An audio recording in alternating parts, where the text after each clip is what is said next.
Coming up from Mile High Stadium in Denver, it's the Broncos and the Steelers, with the winner moving on to the AFC title game. The last time these two clubs met, it marked John Elway's pro debut, and he flopped. 1 for 8 before being yanked. But since then, he's shown signs of greatness, throwing 18 touchdown passes this year while leading the Broncos to a mark of 13-3. Now, the Steelers were only 9-7, but they showed the ability to beat good teams on the road, including the Raiders 2 weeks ago and the 49ers earlier this season at Candlestick. Today's winner gets the Dolphins in Miami, and it's coming up next on NFL 84. NFL 84 is brought to you by the 1985 Jetta, the new affordable German road car from Volkswagen, by IBM, and by Federal Express. Why fool around with anyone else? Hi, everybody. I'm Bob Costas, along with Pete Axthelm and Bill McAtee. Ahmad Rashad is in Denver, and as you might suspect, he is simply heartsick about being away from the festive atmosphere which prevails here on the NFL 84 set. Now, coming up on the pregame show, Bill McAtee with a very interesting conversation with Steelers patriarch Art Rooney. Ahmad will be in Denver, as I said, and he'll talk with John Elway, the Bronco quarterback. And Pete Axthelm will have his pick on the game. And as you know by now, throughout the playoffs, when Axe talks, only masochists listen. But right now, to set today's contest, let's go to Mile High Stadium and join our game announcers, Dick Enberg and Merlin Olsen.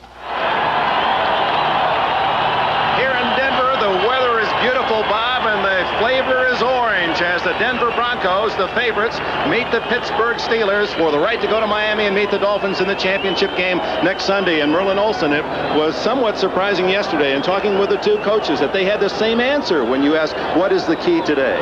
Dick, I can remember talking to coaches and players for years, and one of the first things they always want to talk about is running game. But I have never seen two teams as convinced that that is the key to their winning today as these two teams. Well, let's talk about the two runners for the Denver Broncos. Sammy Winder is their first 1,000-yard rusher since Otis Armstrong. He's really a bread-and-butter guy. He gets you the blue-collar yards. He's one of those guys that's 110% performer. He's a slasher, not a breakaway runner. But he has been the workhorse through the early part of the season, and he's the man they'll depend on today. 1,153 yards for Winder. He almost won the AFC rushing title. And for the Pittsburgh Steelers, Walter Abercrombie. He had been forgotten. In the last 5 games, he has been the difference. He has suddenly exploded, and he is a dangerous runner. He's the kind of guy, if he puts his hands on the football, he can go all the way. They finally found that working him more, he simply gets stronger and stronger. They're excited about what he's done over the last 5 ball games. So both coaches will try to defense the run, and those will be the key men they're trying to stop. And how about the young quarterbacks, Malone and Elway? A lot of pressure on 2 young quarterbacks today. They're going to have their hands full. So that's the pregame story in Denver. Now back to NFL 84 in New York.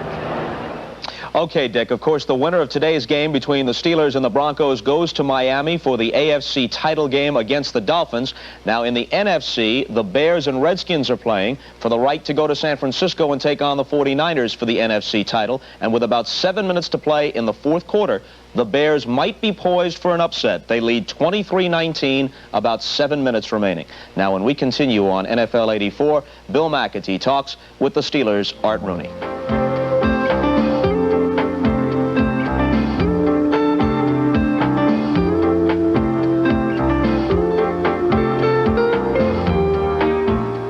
Don't believe everything you hear about the revolutionary new Volkswagen Jetta. The rumors about its roominess. Want a lift? The exaggerations about its German road car handling. And its trunk space.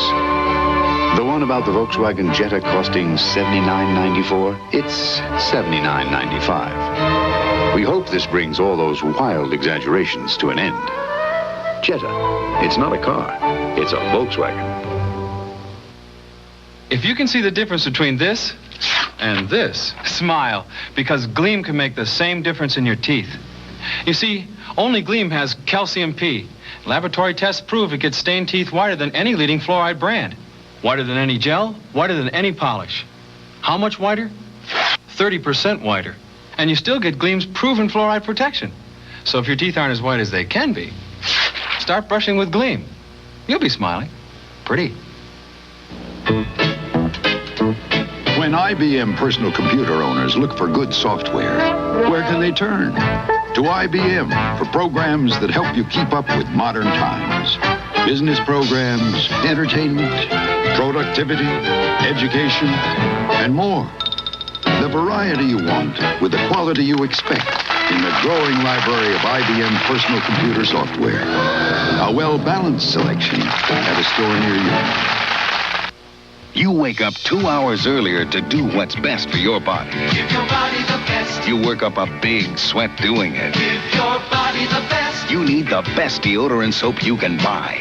Give your body the best with Safeguard. It's better than all the rest. It's Safeguard. Only fresh-smelling Safeguard has an unbeatable combination of rich, thick lather and deodorant protection. That makes it the best deodorant soap you can buy. Give your body the best. Give it Safeguard. Welcome back to NFL 84. You know, in a time of almost constant change in sports, it's comforting to note that Steelers founder Art Rooney, who turns 84 in less than a month, has been connected with the National Football League for more than half a century. Bill McAtee spent part of this past week talking with Mr. Rooney. Bill, that involvement goes back to 1933. Well, that's right. In these days when the NFL sometimes seems very impersonal, you spend a day with a guy like Mr. Rooney, and he reminds you of much simpler times. Art Rooney no longer is involved in the day-to-day operation of the Steelers. That has been turned over to his son, Dan. But even in his mid-80s, he remains very much a part of the Steeler image. In January 1975, when the Steelers captured their first world championship with a win over the Vikings, the joy felt in Pittsburgh was directed as much toward owner Art Rooney as it was toward the team he founded. There's so many tears in this locker room, and they're all of joy for you, sir. Well, I certainly appreciate it because they're a great bunch of fellas. My wife told me that you call it. Yeah, I call it Merry Christmas. Yeah, you still got the tree up?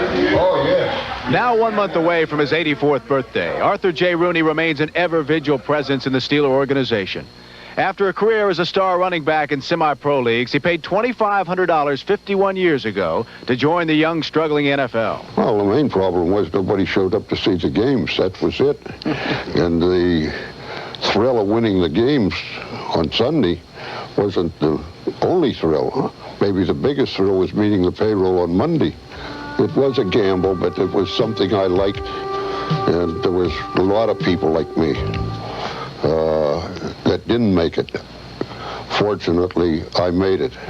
Like his close friend, the late George Halas, young Art Rooney was an excellent athlete. As a fighter, he was good enough to make the U.S. Olympic team, but turned his attention away from boxing. He also signed contracts to play with the Red Sox and Cubs. Halas used to always kid me, like he was a great athlete, Halas. And he's a great football player. He was a great baseball player. And he used to kid me that it took Babe Ruth to beat him out. He asked me who beat me out. Well, I never made it. Now, of the 9 owners who struggled through those early wide-open years of the league, only Art Rooney is left. When you consider how big and complex the NFL has gotten, it was probably a lot more fun in the earlier days. Does that make you a little sad? Well, I think there was, in the early days, it was really only 9 of us, and it wasn't hard for the 9 of you to be close because everyone was trying to survive. It's really sentimental when I look at them and talk to them because their memories are so important to me, and they're still with me, and they were all close to me, and in fact, we were all close to each other. And you miss them a little bit? Oh, yes, I miss them. Hello, Mr. Rooney. How are you? Good to see you. How are you? Fine, sir. Thank you. Best of luck on Sunday. Thanks a lot. You live about a 5 or 10 minute walk from here. How come you stay here? You could live out in the suburbs with the other affluent folks. I've lived here all my life. I lived right outside the door here until they tore all these houses down. I had to move to build a stadium and that. But I just like to see everybody. I come here every day. I'm one of the first ones. Well, not anymore. I come here maybe about 10:30. I'm here Saturday. I'm here Sunday. Every day in a week I'm here. They think I'm the watchman around here, a lot of people. What makes you happy now? Getting up in the morning, seeing the people, saying hello to them. And, well, just life, that's all. We're supposed to be objective, but I'm afraid I lost that the first day I spent with him. It's a nice piece of work, Bill, it really is. In a city where some sports franchises have had trouble of late, the Steelers really have a hold on the imagination of the city of Pittsburgh. That affection remains strong. Well, Mr. Rooney is very much a part of the community. People have grown up around him. He gives away tickets to every event that's at Three River Stadium, and I think that they feel a kinship toward him and his team. The Steelers and the Broncos coming up in just a few minutes from Mile High Stadium. We'll get a report from the scene from Ahmad Rashad, and he'll also talk with John Elway, the second-year quarterback of the Broncos, when NFL 84 continues. Stay with us. Dick, send this by Emery to Pittsburgh. And if it's not there by 10:30 tomorrow, I'm holding you personally responsible. Send this by airborne to San Diego. And if it's not there by 10:30 a.m., Dick, you're in big trouble. Send this by Purelator to Seattle. And it better get there by 10:30. Dick. If you were in Dick's shoes, you'd probably do what Dick's going to do. Hello, Federal. Federal Express. Why fool around with anyone else? You have to draw the line someplace. Then cross over it. That's how new ideas start. How new worlds open up. Technology from a company called TRW helps chart new worlds. Today we draw the line where it has never been before. Tomorrow we'll cross over it. Tomorrow is taking shape at a company called TRW. Listen to these stuffy noses. Afrin doesn't have it. Dristan doesn't have it. Only Sinex has it. Ooh. That quick feeling of relief from instantly penetrating Vicks vapors, plus a powerful decongestant that opens nasal passages and allows you to breathe freely. Ah, complete relief. For hours and hours, Sinex gives you an instant feeling of relief. Ooh. And complete relief. Sinex in regular and extra strength. From Vicks, of course. Welcome back to NFL 84. You know, John Elway came into the NFL a year ago amid the kind of hype and media attention few athletes ever face. And as it turns out, reviews on his rookie season were at best mixed. But this year, Ahmad Rashad, with the spotlight focused elsewhere on the Marinos, the Eric Dickersons, and all the others, Elway has very quietly gone about fulfilling some of that potential that they first saw in him. Bob, you're exactly right. I've been out here earlier in the week and talked to John Elway, and just being around him, you could feel the enthusiasm he has, and watching him play all week, you could see his maturity as a pro quarterback. One thing Dick and Merlin said earlier, Bronco Mania is running wild here. Now, as far as the Steelers are concerned, they will try and confuse Elway with all kinds of different defensive looks, but the way he's been coming on and with his experience, that may be impossible. John Elway came into the National Football League as one of the most heralded players since Joe Namath, and it was only a matter of time before Elway would become effective. Fantastic quarterback, getting better all the time. Has a lot of tools he uses. He's a good scrambler, a quick release, throws the long ball well, great touch on the football, and does the leadership things that you ask of a quarterback on the football field. I think he leads by example, and he's starting to get more accustomed to that leadership role. And I think the better he gets at that, the better football team we're going to be. With his talent, he adds another dimension to the position of quarterback. Not only does he have a great arm, but also great speed to buy valuable time to find receivers. We tried to do some things as far as our keys of the hot receivers. We had to cover all kind of blitz situations because that's what everybody came after him with. And, you know, being in this league, you know, as a receiver, you love to get the man situation. You love to have somebody blitz you. But these teams were coming after blitzes where they were turning people loose, but we couldn't find them because they were gambling so much with an inexperienced quarterback. I'd always respected the NFL, and I've never even been on a sideline of an NFL football game before, and all of a sudden now I'm starting. So I was kind of in a no-win situation last year where I was walking in about 3 feet above the ground, and everybody expected me to be a Superman, and it didn't turn out that way. So it was tough on me, and it was a long year for me, but I think I'm a better person, a lot more mature because of it. So I just wanted to work hard and during practice and try to get better each week. Came in this year and it looked like a different John Elway. When I watched you play, you had so much enthusiasm. It looked like you were really having fun and had totally adjusted to the National Football League. Well, that last year was a big help for me, getting to play as much as I did and coming in here, and kind of during the offseason just wanted to get away from it, forget forget about it all, kind of evaluate what went on, and then come back with a fresh mind during training camp. And I was able to do that. And with Steve getting traded, it took a lot of pressure off me, knowing that I'm going to be the guy, and I'm not always going to have to look over my shoulder if things aren't going well. I'm going to maybe in the second half get things going. Being the mobile quarterback that he is, he's always a threat to get the ball in the end zone.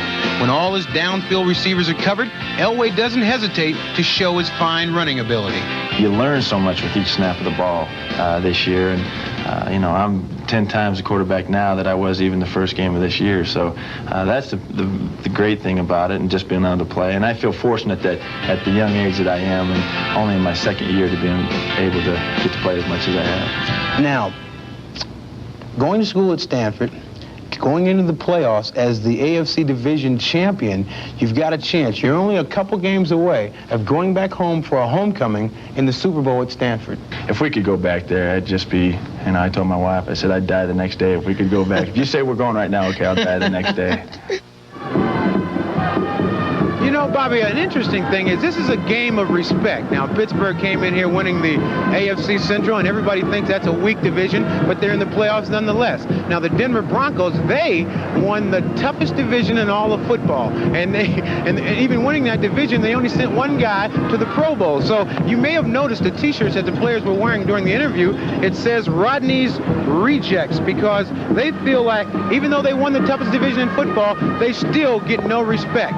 Now, in this particular football game, I agree with Merlin Olsen. Both these teams feel like if they can run the football, that's the key to winning this football game. That remains to be seen, but I'll be back with you at halftime, Bobby. All right, Ahmad, thanks very much. I understand they called Rodney Dangerfield in a publicity stunt, asked him his opinion of the Broncos, and Dangerfield said, I never heard of the Broncos. Now, the Redskins have no choice but to respect the Chicago Bears. 2 minutes to play at RFK. Bears 23, Redskins 19. Pete Axthelm next. Everybody's coming to the Johnsons for the holidays. 12 aunts, uncles, and cousins are going to have a real feast. But some will overdo it, whether it's Uncle Harry's heartburn or the twins' upset stomachs. The one that coats is the only one they need. Pepto-Bismol. As it coats, it relieves heartburn, upset stomach, and diarrhea. Pepto-Bismol. For most common stomach discomforts, Hello, my ragtime gal. the one that coats is the only one you need.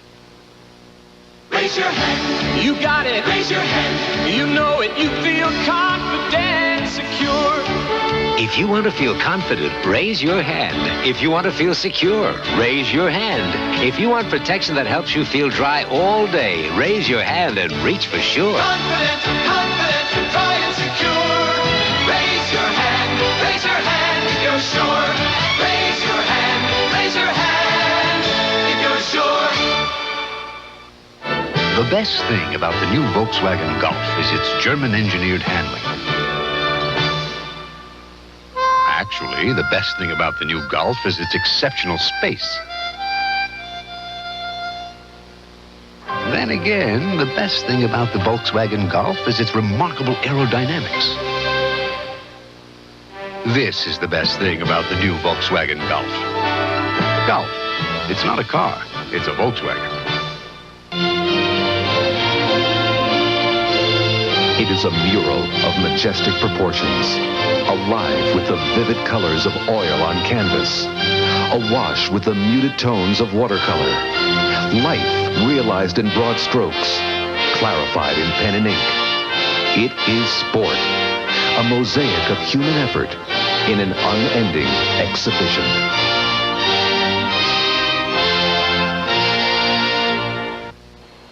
If you followed this program at all this year, you know that on occasion, Pete Axthelm's perspective can be, well, skewed.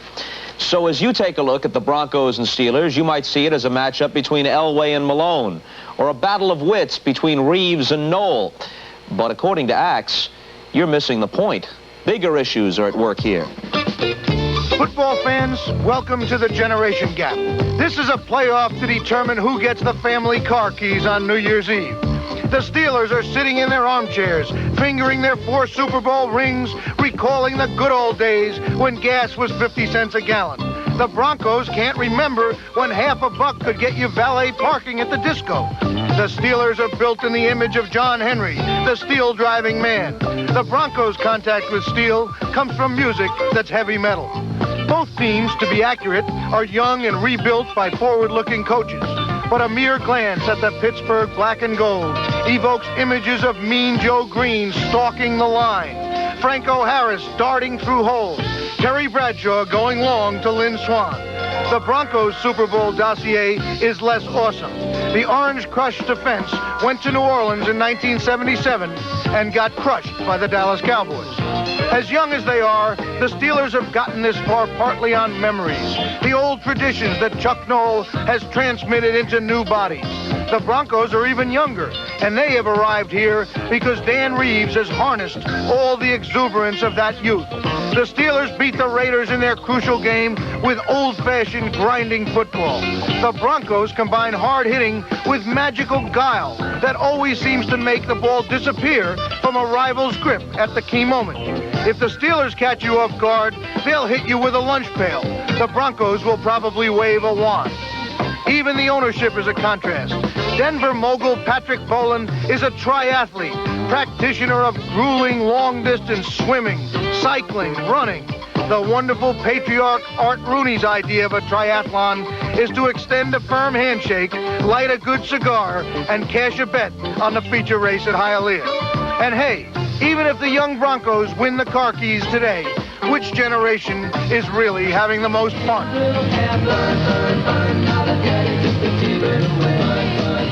In that spirit of fun, I should say that when Bob Costas made an unkind remark earlier in the show about my playoff losing streak, it was meant in just that spirit. Unfortunately, I found it malicious and downright cruel. Perhaps that's how it was meant.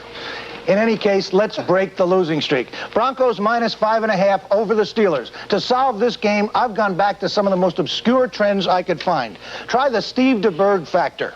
Cut by Dallas. Dallas went to the Super Bowl the next year. Traded by San Francisco. Niners went to the Super Bowl the next year. Traded by Denver. Does that mean Denver goes? While you're mulling that one over, Bob, let's consider Scott Brunner.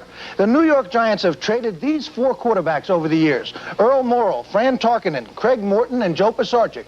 What do they have in common? What do they have in common, Axe? I know it was on the tip of your tongue, Bob. Within 2 years, everyone was in the Super Bowl. Brunner was traded this year. Will he go? Well, I have one last stat of the year to give you. In the 4 years when the Steelers have ended their season in California and made the playoffs, the home team has won that first playoff game. Denver's at home. Denver's the choice, minus 5.5, Bob. This is the most amazing set of calculations I've ever encountered. You've exceeded even yourself today. And in the championship game, who knows what we'll come up with.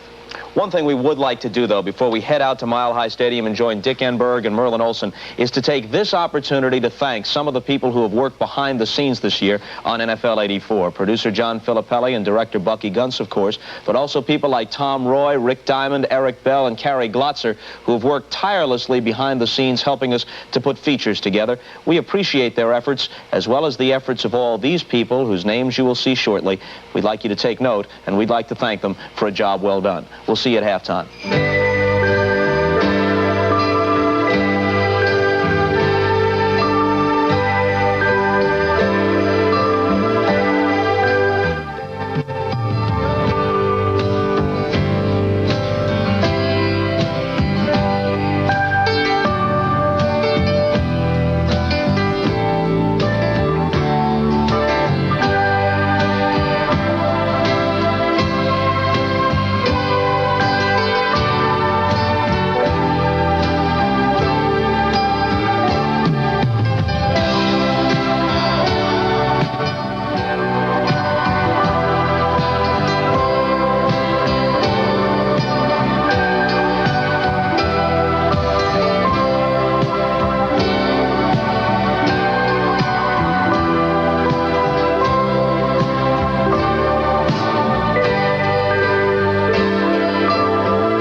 deadly double is out to destroy Michael. We're going for it. Can he survive a high-flying battle?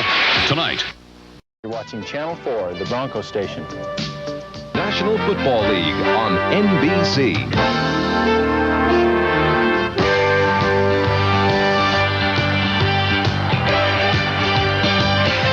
The roars of a partisan crowd here at Mile High Stadium. Emotional Denver, mile high for this playoff, 13-3, most wins ever by a Bronco team. Dan Reeves, the head coach, against a steel-tough challenge expected from Chuck Noll, Central champions from Pittsburgh. The winner makes plans for Miami.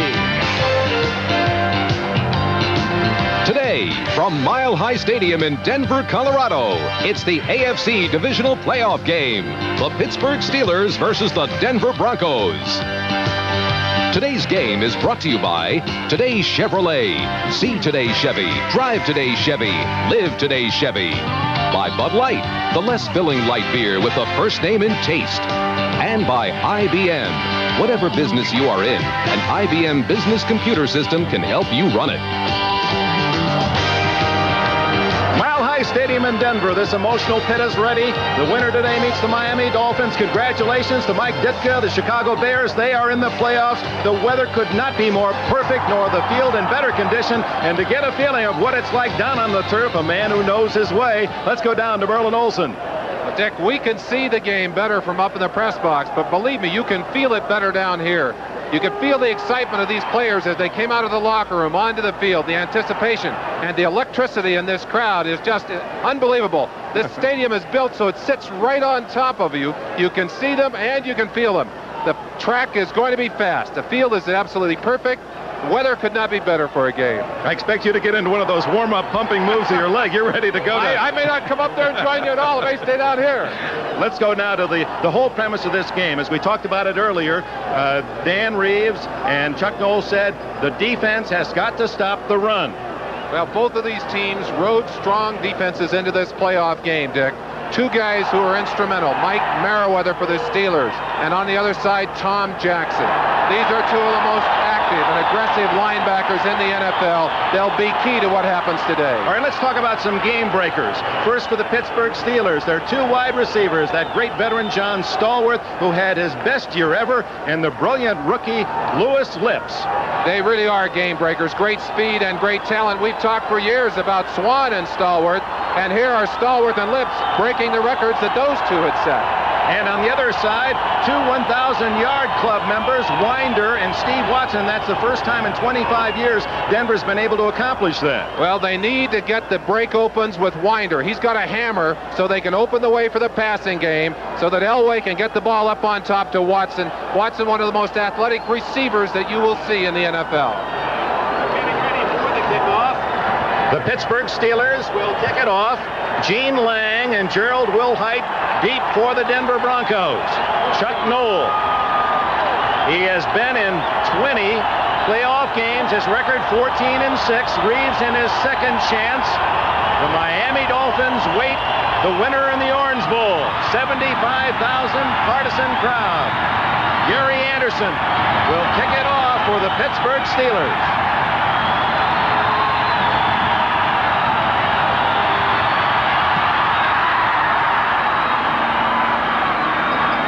Wilhite to the 21-yard line, maybe the 22. And here comes the offense for the Denver Broncos. John Elway, Jack's son on the field. It'll be Brian. We're going to be watching him. Howard and Bishop, the guards. Lanier and Studdard are the tackles. Kay, a good blocking rookie tight end. Butch Johnson and Steve Watson are the wide receivers for Denver. Elway, who has great feet and mobility, as he showed at Seattle 2 weeks ago. He has Wright as his H-back and Winder a 1,000-yard rusher. First down by the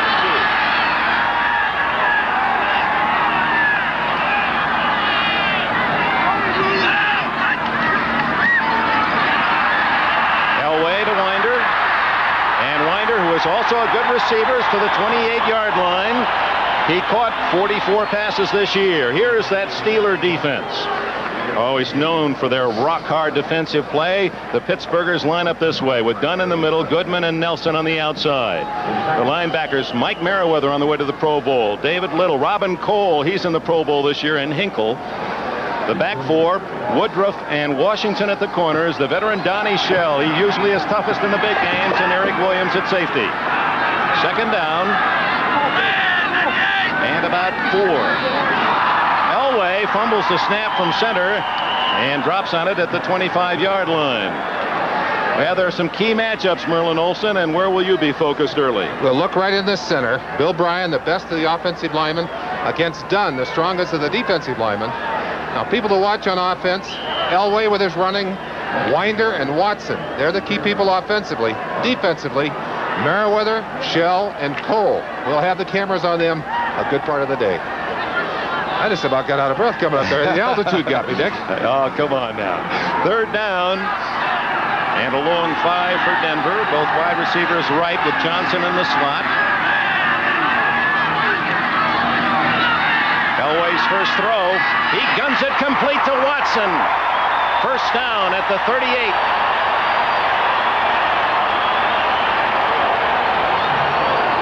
Steve Watson, who grew up in Baltimore and idolized the great Raymond Berry, and he has many of the same articulate moves. Does not have blazing speed, but working on Woodruff. Woodruff gives him a cushion here, and he gets to the sideline. Excellent job. You saw how much room he had to make that play, and Elway has such a strong arm that those defenders cannot give that much room to these Denver receivers. Back to the single back offense. 2 tight ends, the H-back being Jim Wright. He's in motion. Winder. Hit hard. Number 56, Robin Cole, very nearly loosening the ball from the grasp of Winder. Cole moved to the inside, Merlin, and he seems to have found a home there. Well, I think the Pittsburgh Steelers have known for a long time he's a better inside linebacker, but for years they were in a 4-3. And the man inside was none other than Jack Lambert. You can't move Lambert out. Now, when they went to the 3-4, he finally got his chance inside, and in his first year has proven to be an outstanding inside linebacker, a starter in the Pro Bowl, and he says he's just learning. Now, that's interesting. And, of course, filled a big gap this year along with David Little with the injury to Lambert. He is not here in Denver today. And Elway doesn't like the defense, and it'll be 2nd and 9, and we have our first timeout. So here in Mile High Stadium, Elway, a fumbled snap from center, and now calls time. No score early. It's Chevrolet's New Year kickoff. Chevy dealers are kicking off the new year with their biggest and longest celebration ever. They're out to sell 175,000 cars and trucks by January 21st. Take delivery from a wide selection of Chevrolet's most popular cars and trucks by January 21st and make no monthly payments till spring with GMAC financing. And what's more, save up to $740 on specially equipped full-size pickups, up to $330 on celebrity sedans and wagons. Big savings, deferred payments at your Chevy dealers. Give me a light. Bud Light. If you just ask for a light beer, you never know what you'll get. Give me a light. Bud Light. So if you want the less filling light beer with the first name and taste, don't just ask for a light beer. Hey, give me a light. Ask them to bring out their best. No, Bud Light. Bud Light. Because everything else is just a light. It's a wild place. Well, we've credited the Steelers with one more loss, and they've earned their 14-6 in postseason play. The Broncos are 2-4, and of course the Steelers with those 4 Super Bowl rings, and there's still 3 players in uniform today that would like that dream of one for the thumb predicted by Joe Green to come true. 2nd and 9. Elway, this is what he did to Seattle. But Pittsburgh comes up to stop him after only a 2-yard gain. Number 53, Brian Hinkle, a 3rd-year backer from Oregon. Excellent speed among the linebackers for the Steelers. Hinkle runs about a 5.6. Merriweather about a 5.5. And you saw him closing quickly on Elway, who's an excellent runner. Elway has averaged 4.5 yards per carry on the year. There you see the Steelers' defense, AFC rank. And that's what they're going to be counting upon today. Stop the run. They would love to keep Denver in third and long situations like they're in right now.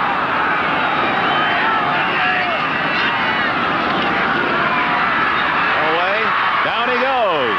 That'll have to be credited as a sack as Harvey Clayton, 33, on a corner blitz. Clayton coming off the left corner so quickly that no one picked him up. The Steelers like to overload in a zone. They'll put enough people over there that you simply cannot block them. Merriweather was coming. He was picked up. But Clayton, number 33, around the outside, and Elway could not get away from him. Chris Norman to punt, 40-plus average, but much better here at Mile High. And back to receive the dangerous Lewis Lips. He has one touchdown on a punt return this year. He stands at the Pittsburgh 20. The only man in the league to return touchdowns on punts, receiving, and running. Norman end over end. Lips 21. 25. And down at the 27 or 8-yard line. Good coverage by the Broncos. A 42-yard punt. A 6-yard return. The Steelers have the ball for the first time. 11 minutes remaining in the first quarter.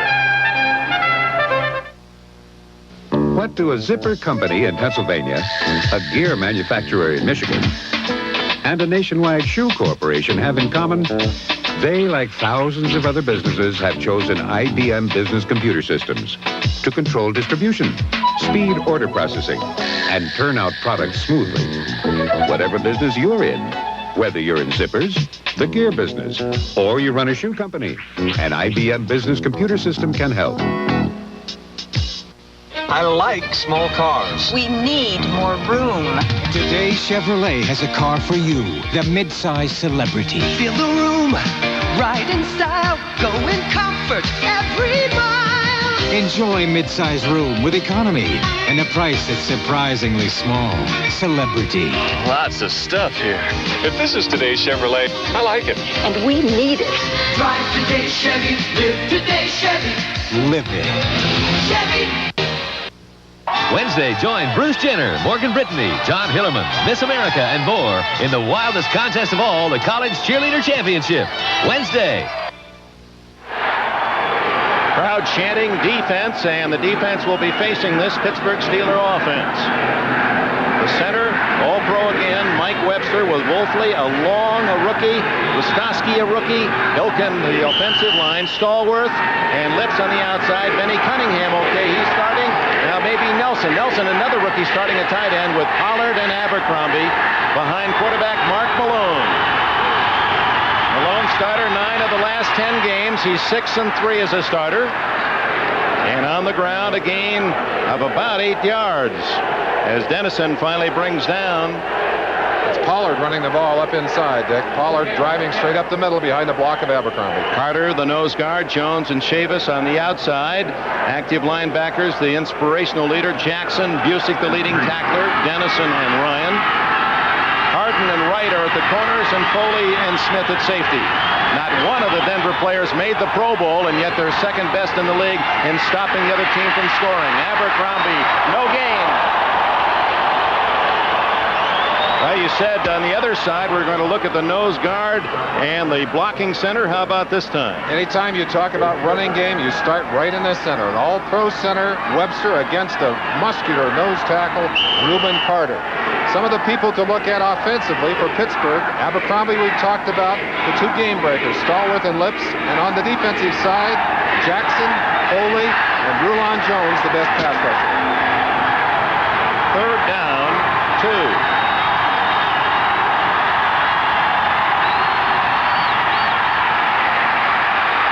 Malone, down at the 24. He fumbled. Was he down? No, it's a recovered fumble for the Broncos.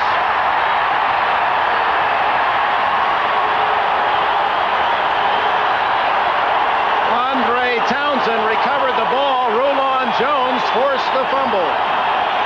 And Chuck Noll cannot believe what has happened. The Denver defense living up to their reputation as they force the turnover and recover the fumble. Malone taking too much time, and he's not terribly mobile back there. Rulon Jones runs him down and knocks that ball away. Right there, the Denver defense pounces on it, and they have the football on the 23-yard line. Watch it again. Townsend, number 61, the man who got down on top of that football. So the first break goes to the Broncos, who went 13-3 because of those turnovers. They were second best to Seattle in the league.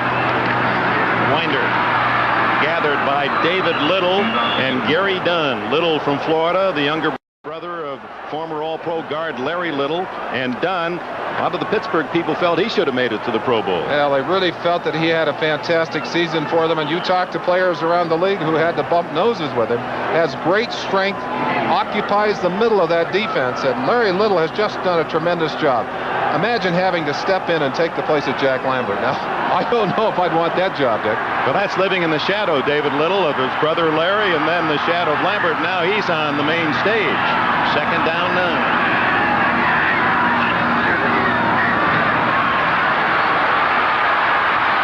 Incomplete, and it almost intercepted by Woodruff. That ball thrown so hard that the tight end Kay couldn't handle it, and neither could Woodruff. Even on the ricochet, it still had too much velocity and handcuffed the Pittsburgh defender. I've got to believe that John Elway is still suffering from butterflies out there.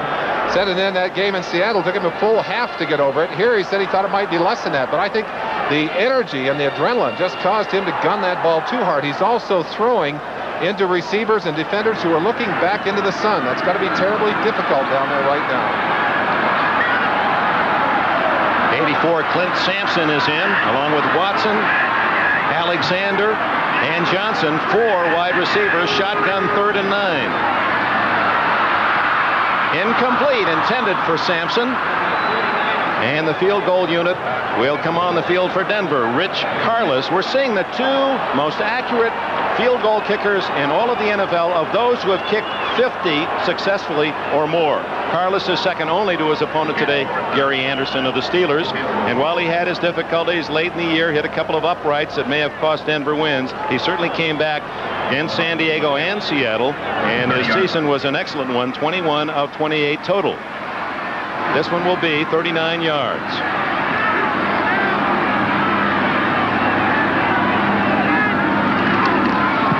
And the barefooted kicker is wide to the right, no good. So the Steelers duck the proverbial bullet as a fumble at the 23 of the Steelers, and the Broncos can't capitalize. You must be able to take advantage of those early opportunities. You get the big turnover and a relatively easy field goal for Carlos, who has good range, but you saw it drifting off to the right. Well, it's sunny and around 50 degrees down here in Denver, and off in the mountains, oh, they're enjoying their own form of glory. No score, middle first quarter. It's Chevrolet's New Year Kickoff. Chevy dealers are kicking off the new year with their biggest and longest celebration ever. They're out to sell 175,000 cars and trucks by January 21st. Take delivery from a wide selection of Chevrolet's most popular cars and trucks by January 21st and make no monthly payments till spring with GMAC financing. And what's more, save up to $740 on specially equipped full-size pickups, up to $330 on celebrity sedans and wagons. Big savings, deferred payments at your Chevy dealers. I loved everything about buying a new car. The looks, the smell. I loved everything but getting the financing. Then I found out about GMAC financing. It's so easy, you can do it all right at your GM dealer. Now I love everything about getting a new car. Except choosing which one. Chevy, Pontiac, Oldsmobile, GMC truck, Buick, Cadillac. Tell your GM dealer you want GMAC financing. That's the easy part. So Denver with an opportunity on the recovered fumble deep in Pittsburgh territory. Can't capitalize. I wonder, Merlin, you were down there. You saw them come out and the players' faces and the reaction. Did one team seem more tense or more up than another? I learned that lesson a long time ago watching my own teammates. Living with them, I couldn't tell how they were doing for a game. It's impossible to tell just looking at faces and reacting to what's going on out there. Well, a Happy New Year to the fans in Denver, and a fumble by Malone, and the Broncos have it. Will it count? There is a flag down. Let's check the penalty. The Broncos apparently have fallen on that bad exchange between center Tom Jackson, a big game player, comes up with the ball. Now let's check the penalty. It's going to be a penalty on Pittsburgh. Number 81. Pittsburgh gets a second chance, almost in the exact spot. The first one at the 23, this one is theirs at the 22. It looked like a fumbled exchange right there. Malone never got the football up from Webster, and the alert Jackson, and that is a way to describe this Denver defense. They are terribly alert. They jump on that football, and look at those opponents' fumbles recovered. Seattle with 25, Denver with 24. +2 today. So Winder, the lone setback behind Elway at the 22 of the Steelers. Right in motion. Winder. And he plows for about 5 before David Little and a posse of white shirts can bring him down. Dick, one of the things that you know about this Pittsburgh defense, they play run on first down. And they have been hurt during the year by quarterbacks who would go after them with the passing plays. So far, Denver has run the football almost repeatedly on first down. And on that down, they picked up a good 4 yards, but they have not been getting much yardage on those first down runs. Actually, as they measure now, it's 2nd and 5 for Elway.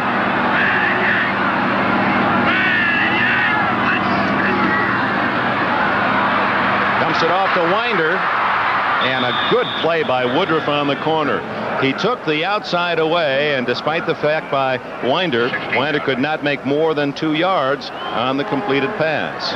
You saw Woodruff giving a lot of room on the outside a few moments ago to Steve Watson, but did not give that kind of room. Made an excellent reaction to the ball, closed it off. It's going to be 3rd and about 3.5 yards to go.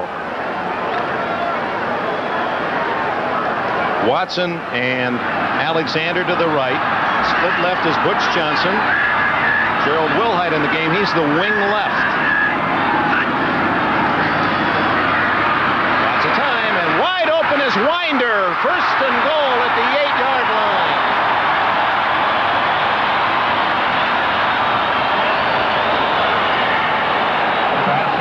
Yeah, what a valuable asset this Winder is in his 3rd year out of Southern Mississippi. He can run it and he can catch it. Wilhite in to open that up. 3 wide receivers and a good receiver up at the wing, but it was Winder who just went in and hooked up there, and you saw Hinkle, number 53, slip as he reacted to that throw. I don't think he would have stopped the first down anyway. 4 completions for Elway, 3 of those to Winder. 1st and goal at the 8. Winder tripped up and did not get to the line of scrimmage as Edmund Nelson in his 3rd year from Auburn down low with Donnie Shell there to secure the play at closer to the 9-yard line where it'll be 2nd and goal. Now the Steelers have not allowed a touchdown in the first quarter in the last 13 games, so they've been tough early defensively, and they really are getting the test today in that Chuck Knowles' club has coughed up the ball twice inside their own 25. Well, if they can avoid a score here, they will indeed have the momentum on their side early in this ballgame. Right in motion. Here they come. Elway wide open. Jim Wright, touchdown.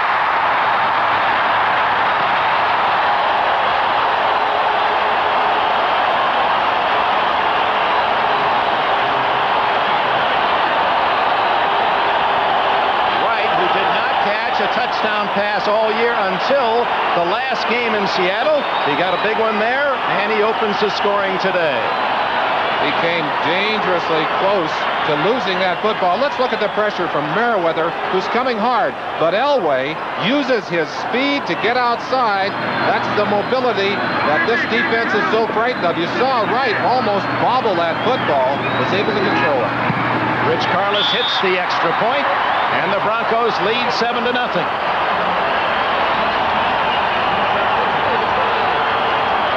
So a bad exchange between the center Webster and the quarterback Malone. Jackson recovered the fumble, and on 2nd and goal from the 9, Elway to Wright, and a 7-0 lead. And coming up, the Bob Hope Classic as the 1985 Golf Tour begins here on NBC.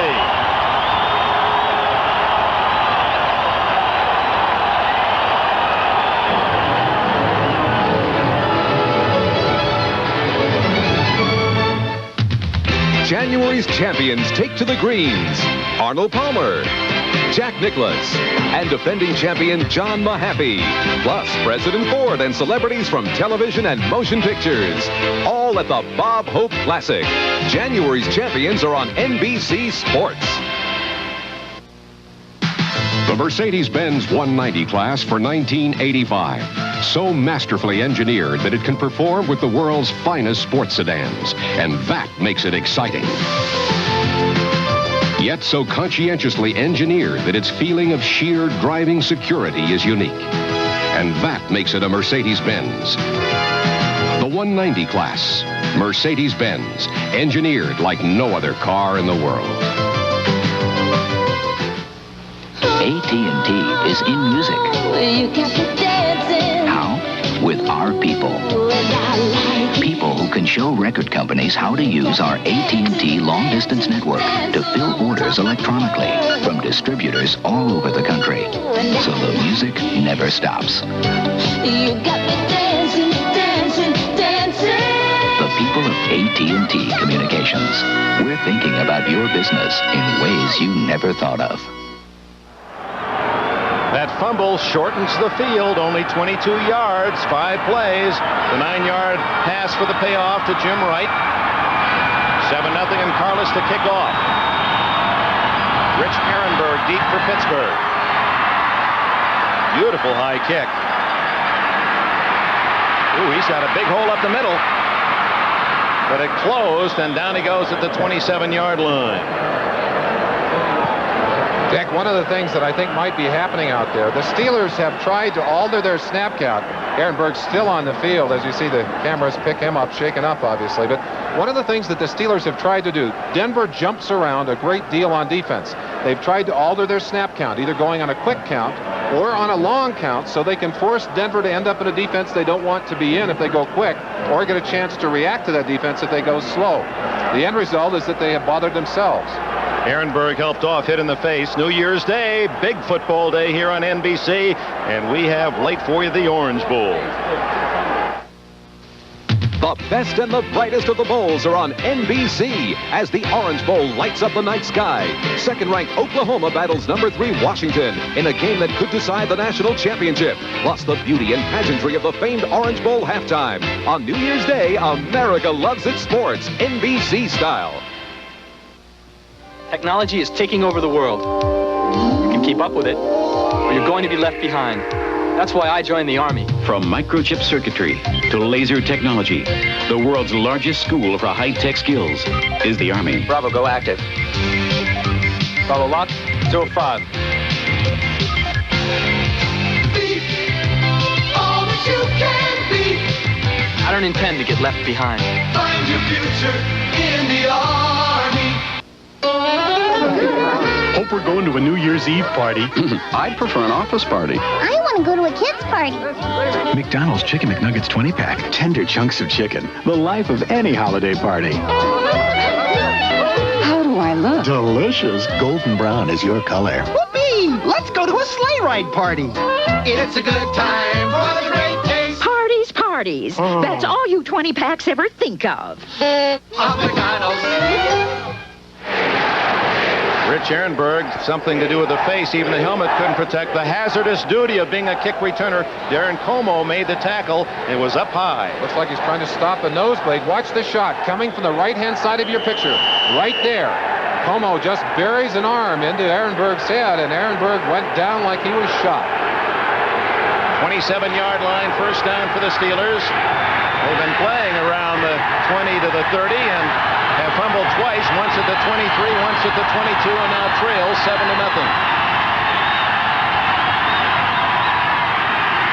Malone dumps it off.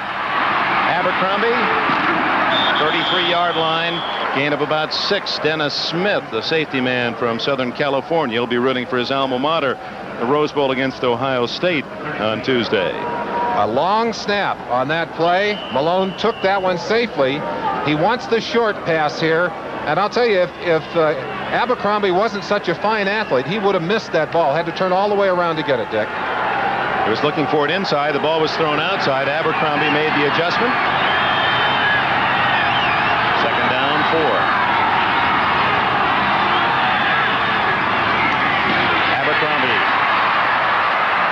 running to the 48-yard line, and that's why the Steelers are so excited about this young man from Baylor University. When he was within a tackle of going all the way. Tremendous blocking on the offensive line. The Steelers will trap you to death up front. They came with a tackle trap on that play, coming in from the outside. Watch the trapper coming from the left side of your picture, right there. Number 63, Wilkley, right there, knocking a man down, making room for Abercrombie, who exploded into that hole. The man he targeted, it's Ratoski. 63. First down at the 48. 7-0 Denver. 5 minutes left in the first quarter. Into the flat to Pollard. 50, and he is to the 45 of Denver. The first trip into Bronco territory for the Steelers. A 7-yard pass to Frank Pollard. Smith again made the tackle, and Pollard, also from Baylor. It's an all Baylor backfield behind Malone. He led the team in rushing with 851 yards. Has learned to be a pretty good receiver. He certainly has, and he talked to me in the locker room just before the game. He said, "I'm really sorry I couldn't get 1,000 yards." He said, "That was my goal. I'm sorry I didn't get it." He'll add to his totals on this game today, Dick. Second and a short 3. Abercrombie loses a couple. Dennis Smith joining Rick Dennison. Dennison from Colorado State, a free agent, number 55. He has been perhaps the biggest surprise in the development of this young Denver team. Here are the leading tacklers, Busick and Dennison. You see them, number 1 and number 3. They were the 2 biggest surprises for Dan Reeves, he said. They came on so strong at those 2 inside linebacking positions. And look, Steve Foley, a safety, the number 2 tackler for this Denver team. Actually, 2 safeties each. Well, it's a broken nose on Ehrenberg. You see him trying to stop the bleeding. Now that hurts. He's the 3rd down back for the Pittsburgh Steelers. But I'll bet we'll see him again before this game is through. 3rd and 5 from Malone. Over the middle, complete to Pollard. And Frank Pollard has a first down at the 30 of Denver. And Malone just getting rid of that one. Pressured again by Rulon Jones. Rulon coming in over the top of Pete Rostowski. And there you saw Pollard going out of your screen on the bottom. You'll see him coming back in, getting away from Jackson on that play. Jackson couldn't keep up with him as he broke across the middle. Nice play. Isolate on the linebacker. Get the pass to him. Malone doing a good job on this drive of picking at the Denver defense. Using his backs, he's 3 for 3 passing.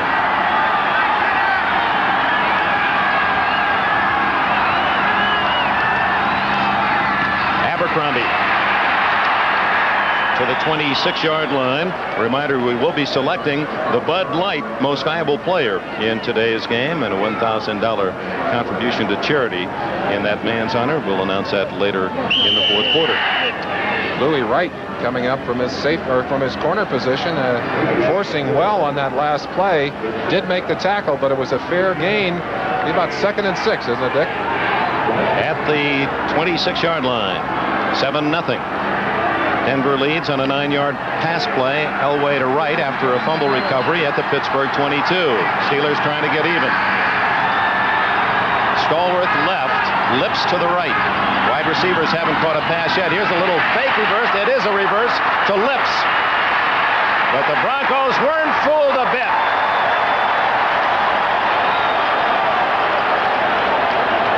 Tom Jackson, 57, staying at home with fellow linebacker Steve Busick. Abercrombie will carry this ball around. The play was kind of broken up a little bit. You can see the Lips arrived a little late. I think Abercrombie is supposed to go out further, and because the play was mistimed, it was much easier to read by the defense. 2 of the linebackers read it quickly and closed it down for a little bit of a loss. Looked like Dennis Smith was coming up on a force, and Abercrombie wasn't sure he'd be able to even get the ball to Lips.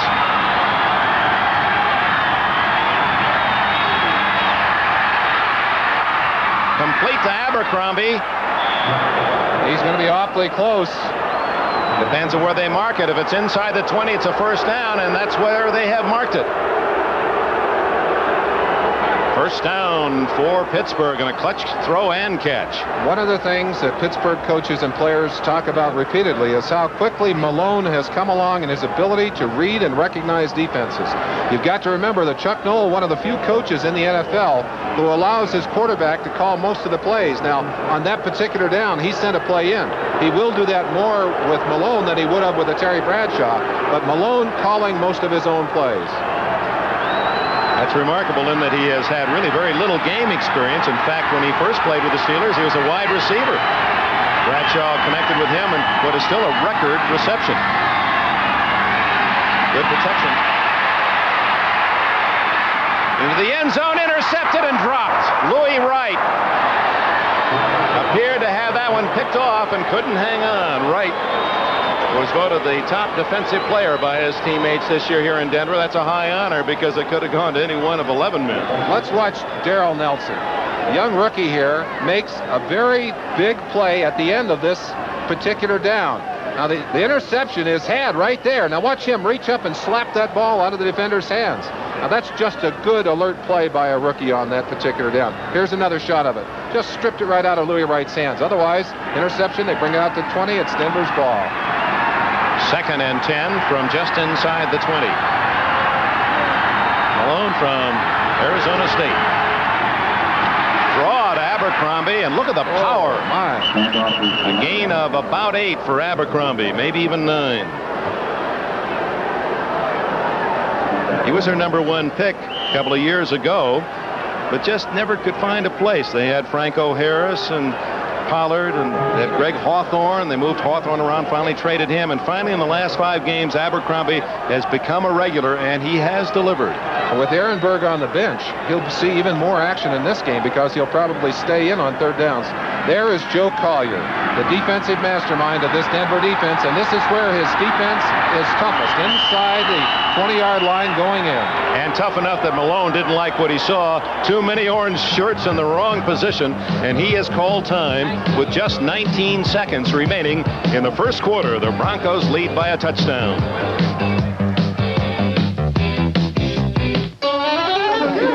Hope we're going to a New Year's Eve party. I'd prefer an office party. I want to go to a kid's party. McDonald's Chicken McNuggets 20-pack. Tender chunks of chicken. The life of any holiday party. How do I look? Delicious. Golden brown is your color. Whoopee! Let's go to a sleigh ride party. It's a good time for the great taste. Parties. That's all you 20-packs ever think of. McDonald's. Will Fred Milstein please report to my office immediately? It seems he sent a large package to Cleveland, and it didn't get there. This is not the attitude upon which I founded this company 25 years ago. It exemplifies a lackadaisical attitude that I will not tolerate in this firm. Fred Milstein, where are you? Come to my office immediately. Next time, send it Federal Express. Why fool around with anyone else? There are several sidebar pieces of beauty we enjoy as a sportscaster. When we arrived a couple hours ago, this is how Mile High Stadium looked. And then the transformation. And all the color of this sellout crowd of 75,000. And how much orange is there in the stadium? You almost get arrested if you don't wear it. In fact, one of the judges on Monday is going to wear his bright orange robe. It's his playoff robe in court here in Denver. It is rather contagious. They boo no-shows here. They only get a few, 100, 200 a game that don't use their tickets. All right, here it is. 2nd, 3rd down, and a short 2. Malone fighting the noise of this crowd. He tried to call an audible. There it is, outside. No. And he doesn't make it. Elton Beals, a rookie from Tulane, knocked down by Steve Foley. And this is where the injury hurts them right here. Ehrenberg ordinarily would have that position. Elton Beals goes in, not as well prepared for that responsibility. We talked about Foley as a tackler. Look how quickly he responded to that little toss, and he's a deadly one-on-one tackler. Look at that play. Took the legs right out from underneath that back. And that is the end of the first quarter. Gary Anderson and the field goal unit was coming on for Pittsburgh. They'll go for 3 to start the next quarter. Mrs. Smith wanted a small new car that's built to last. Mr. Smith wanted a big new car with room for 5 and lots of suitcases and German engineering. But the Smiths had less than $7,000. So, how did they get all they wanted? They bought a new Volkswagen Golf. Buying a Volkswagen has always been smart, but buying a new Golf is simply brilliant. Golf, It's not a car, it's a Volkswagen. Sounds like there's a bear in the beer. What are we going to do? I'll be right back. Where's he going? He's going to get that beer from that bear. That's not just a bear. That's a grizzly. Yeah, but that's not just a beer. That's fire-brewed Stroh's. I thought we had 3 cases. Well, had to make a deal. Stroh's and Stroh Light, fire brewed for smoother taste. These days, when you're pumping your own gas, nobody's going to ask to check your oil. That's your job. And Pennzoil is the oil for the job. When you're around golf course machinery as much as I am, you know you've got to check the oil to keep that engine protected. And you know you've got to use a quality oil. So when you check your oil, and you should, ask for Pennzoil. Pennzoil, quality protection. Ask for it. Dick Enberg, Merlin Olsen, welcome back to the second quarter. Denver leading 7-0. Gary Anderson from South Africa went to Syracuse, and he has as strong a leg as there is in this league. Some feel he'll eventually kick one 64 yards. This one is a chip shot from 28.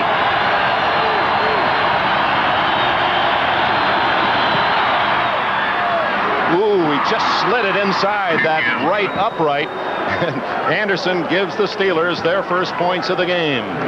Important to convert, to put those points on the board. Anderson almost fell prey to the same devil that put Carlos's first kick outside. Let's watch the holder, Craig Colquitt. Look at him spin that ball to try and put the laces back toward the goalpost so that there won't be a problem with having those laces going the wrong direction. Look how dangerously close that ball was to sliding to the right, just as Carlos's kick had done earlier. Good thing it was from as close as 28. Chrysler introduces the new technology of driving. Turbo New Yorker. Front-wheel drive, electronics to inform you. Chrysler luxury to comfort you, and turbo power to move you. Turbo New Yorker. Once you drive it, you'll never go back to a V8 again. This is Chrysler's most technologically advanced luxury car, backed by the Chrysler Protection Plan. Turbo New Yorker by Chrysler. The best built, best backed American cars. Can you believe it? JT with an $18 million contract? Sure is a long way from the playground. Think he still drinks Stroh's? Yeah. Hey, guys. JT, man. Richard. Timothy. This is all right. Glad he didn't forget his friend. Or his Stroh's. Where is the Stroh's? Out by the pool. The pool? Stroh's and Stroh Light. Now that's a cooler. Fire brewed for smoother taste.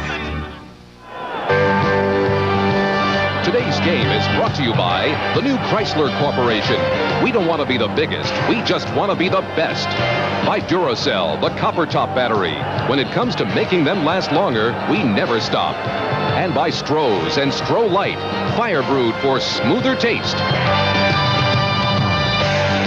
Well, it's snowy up there, but sunny, as most often it is down here in Denver. Actually, they don't get a lot of snow here in the city. The Tourist Bureau wanted us to remind folks of that. Anderson's kick is a deep one, and Lang will not run it out. He downs it, and it'll be the Broncos at their own 20-yard line. Quarterback John Elway. Oh, his heritage is something. As you know, his dad, Jack, is the head coach at Stanford, but his grandfather played football against the immortal Jim Thorpe of the Carlisle Indians. So Elway's relationship with this game goes a long way back. He's 5 for 7 to start. Interesting, Dick, when you talk to him one-on-one, you don't get that commanding leadership kind of response from him. And yet, you talk to his teammates, there's no question, when he is out on the field, he is in command, and he is the dominant personality for this Bronco offense. Leading 7-3, start of the second quarter.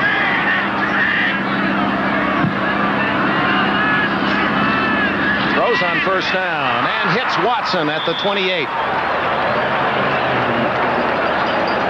Covered by Washington.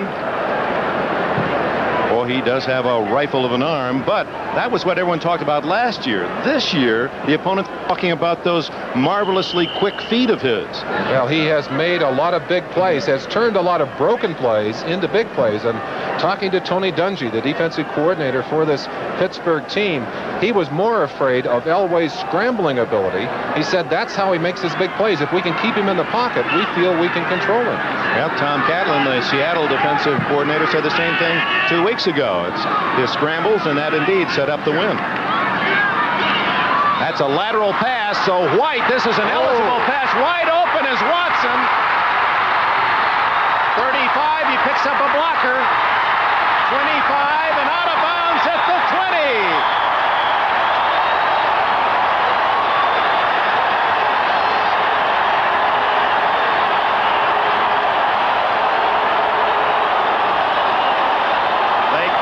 Gadget plays, and that one worked for 52 yards.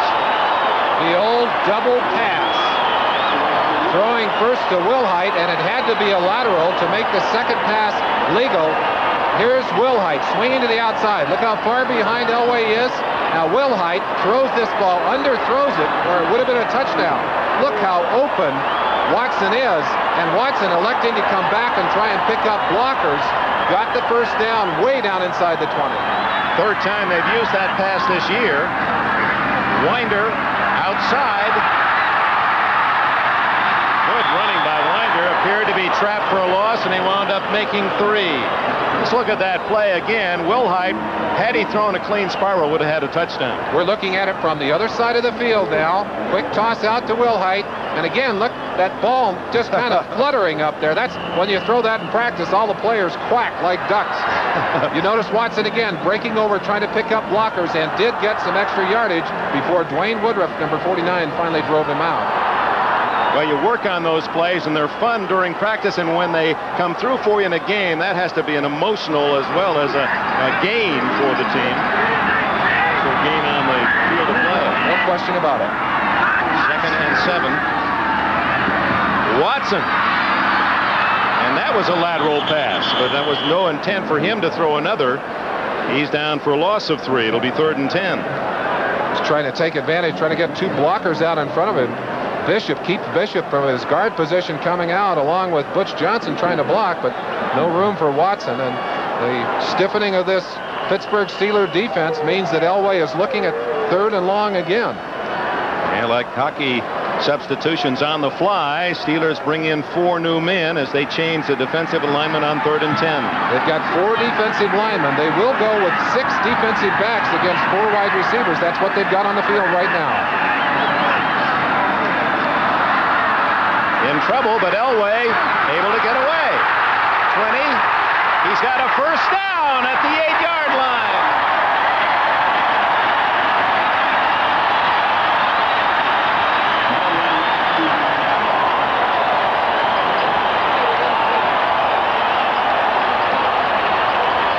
Yard scramble and a first down for Elway. John Elway, and this is the kind of play we mentioned. Turning what looked to be a sure sack, a broken play. That was Keith Gary, number 92, trying to take him down, but Elway just ducked inside and headed upfield and used his good running ability to pick up that first down. They spotted at the 7, so it's a 13-yard run by Elway, and that's what the Steeler defense was talking about. Winder gets a yard to the 6. Gary Dunn of Miami of Florida making the tackle. We'll see the Hurricanes and the Bruins to start our January 1st triple header. Miami and UCLA in the Fiesta, then Ohio State, USC at the Granddaddy in Pasadena, and finally Oklahoma and Washington in the Orange Bowl. So make your plans to be with us on New Year's Day. Second quarter, it's 2nd and goal for the Broncos at the Pittsburgh 6.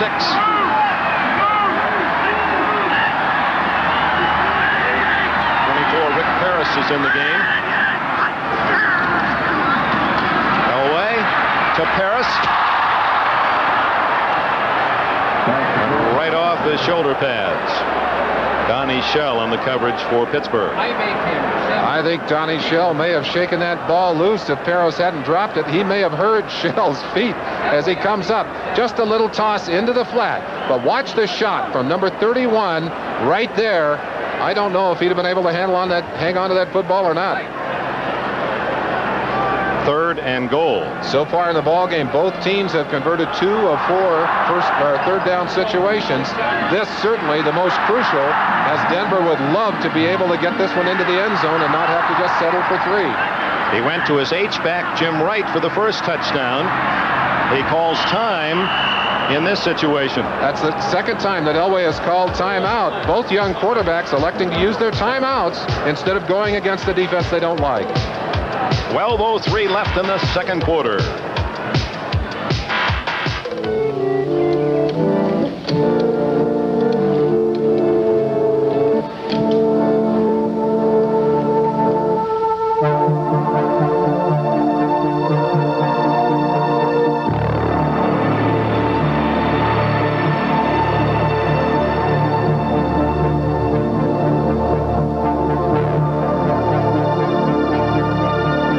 Intimidating to step up to a new technology. At Wang, we make computers not to intimidate, but to enhance one's performance. So when we put technology at your fingertips, it's not just the power, it's the glory.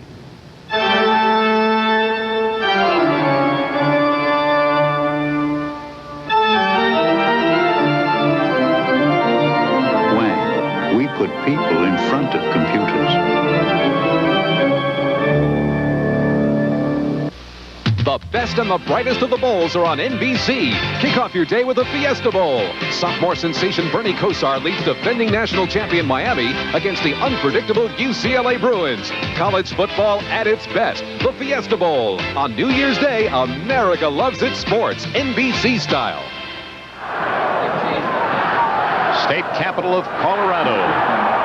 Mile High Stadium in Denver, a big play, 3rd and goal at the 6. A capital opportunity here for the Denver offense. Well, they went to the trick play to set up this chance to score. Let's see what Elway's called upon. Going for the 6. Intercepted by the Steelers.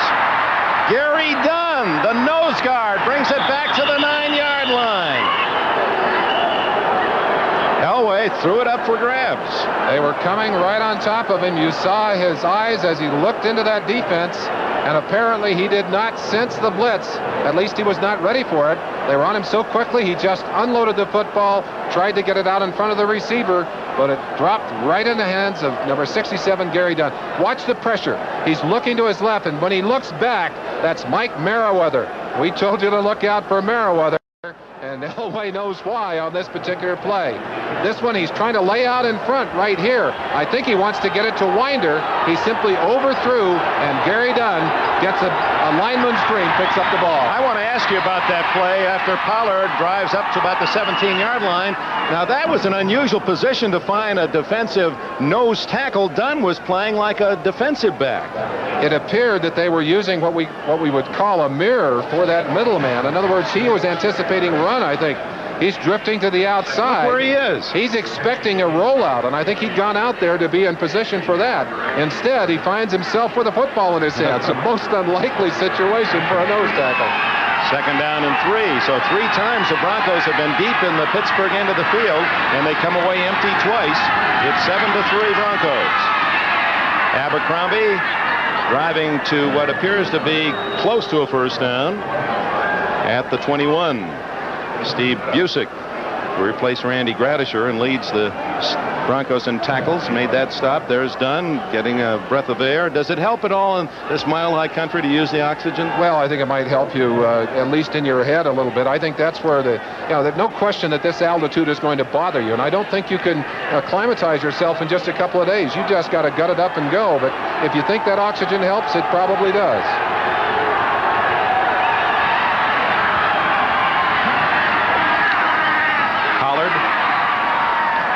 For almost 5 more. The Steelers are a long distance away from a possible lead as our goal line, actually our goal post camera. That does seem like a long ways when you look at it from way down in the other end zone. Of course, Malone would like to get his Steelers moving here. They're trying to hammer right up the center, Dick. They're going right at the middle of that Denver defense. Busick and Dennison inside, and Reuben Carter on the nose.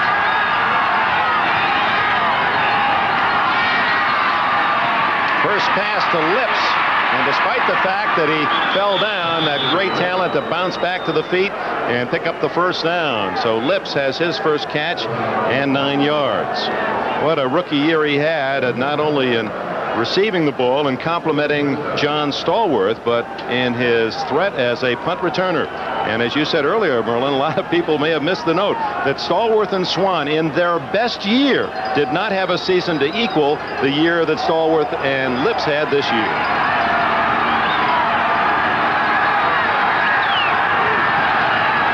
Down. Wide open is Stallworth. Oh, he slipped away from Harden, and fortunately for Harden, there wasn't enough sideline for Stallworth to keep on going. But that will be another first down and 12 yards. The first catch for Stallworth, who has caught a touchdown pass in 8 straight playoff games. Talk about a money hitter.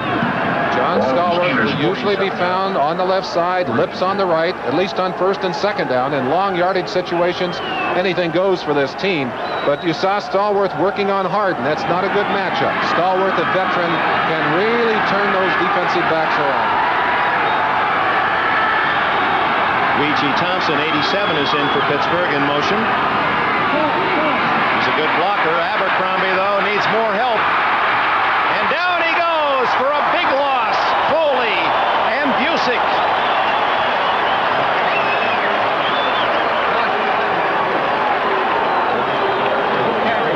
Talking to Merle Moore before the game, the linebacker coach, he said, we're going to try and get penetration. We're going to do some blitzing early. Look at Foley up quickly. That's what he did. He broke the rhythm of the play, and that swarming defense. Look at all those orange shirts. Nowhere for Abercrombie to go. The defense for the Broncos in taking the ball away. Recovering fumbles, 17 men shared. 13 different men had an interception, and 16 others were involved in sacks. What does that tell you? That is team defense. Dan Reeves, pupil of Tom Landry, one of those that Landry helped along. Mike Ditka is into the NFC Championship game. Look at the time for Malone to find Lips. And even Louis Wright can't cover a man that long. And it's a first down at the 38-yard line of Denver.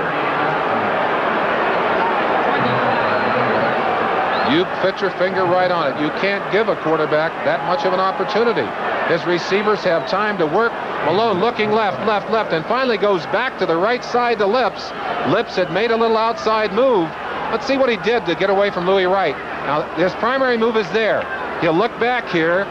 Yeah, look back. There he is. Sees that his quarterback is in trouble, and he's just trying to get open there. Got Louis turned around a little bit downfield. 25 yards for Lips on the catch. And here come the Steelers. They trail 7-3. 8:45 left in the first half.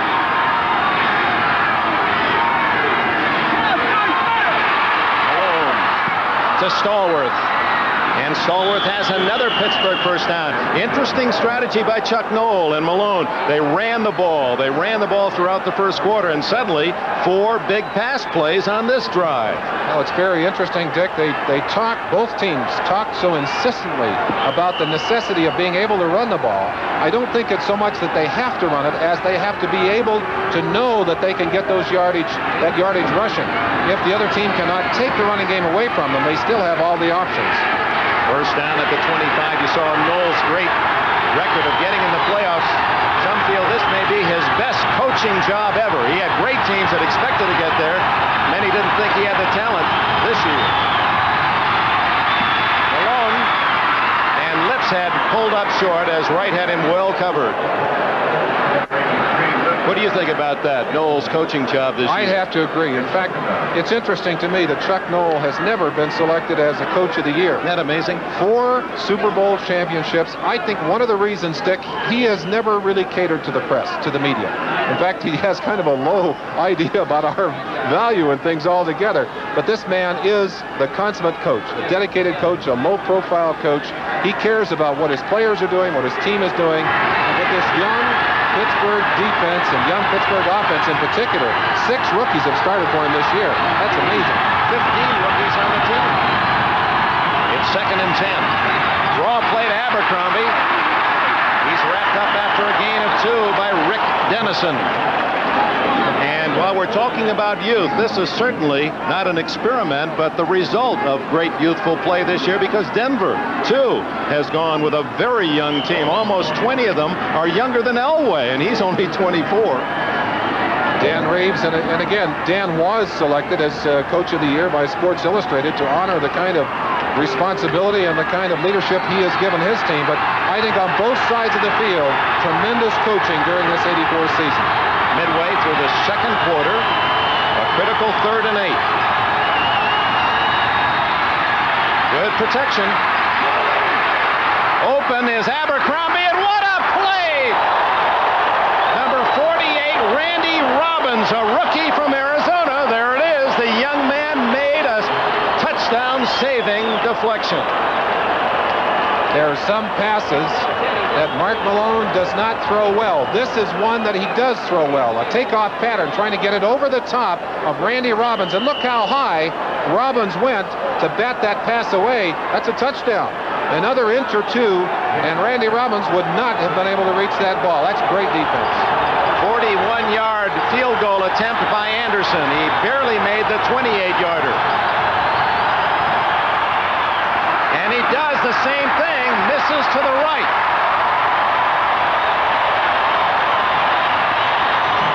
So the two most accurate kickers active in the NFL, Anderson and Carlos, have each missed today. And strangely, the misses all to the right side of the goalpost. That ball just stayed out there, never did hook back to the inside. Good snap, good hold. He knew the minute he put his foot on that ball. Colquitt spots the ball. The swing of the leg, and Anderson's face will tell you the rest. I'd sure like another Stroh's. Oh, wait. Alex? 2 cold Stroh's. Where do you see this? Just open the refrigerator. Just open one bottle. Just open the other. Now he's pouring yours. Now he's pouring mine. Alex, you better be drinking your water. Stroh's and Stroh Light, fire brewed for smoother taste. The best 6-passenger car value. The Plymouth Reliance Super K. Now we're offering our dealers automatic transmission at no extra cost. These savings may be passed on to you. You can save up to $439. Backed by a 5-year or 50,000-mile protection plan. The 550 Reliance Super K. Match it.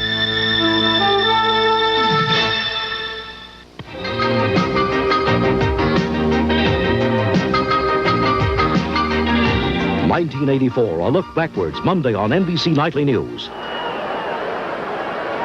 Just to underline the building of these two teams, 15 rookies or first-year players for the Steelers and 14 for Denver. And one of those, Robbins, making a touchdown-saving play in that last series, and Anderson missing the 41-yard field goal try. And it remains 7-3 Denver with 7 minutes left in this first half. Stay tuned, NFL 84. Ahmad Rashad here in Denver.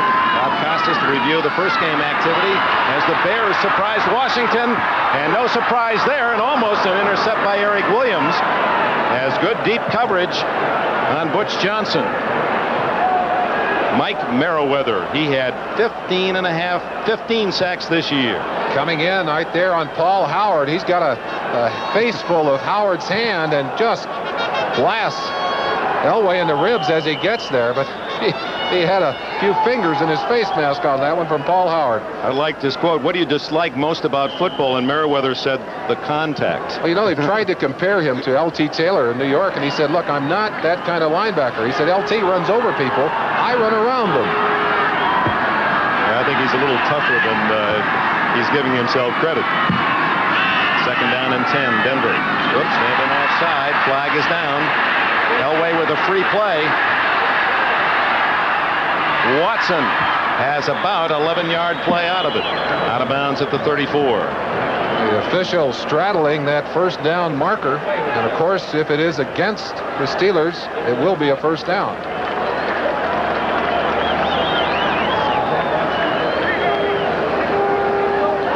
So important for a defense not to quit when a whistle is blown that way.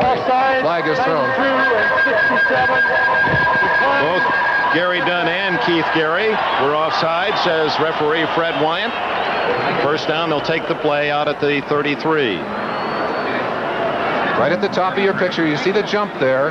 Elway using his voice, and I think that's what it is. He's giving them a loud barking count, staggering it, got them to jump in their eagerness. Let's see if we can pick that up.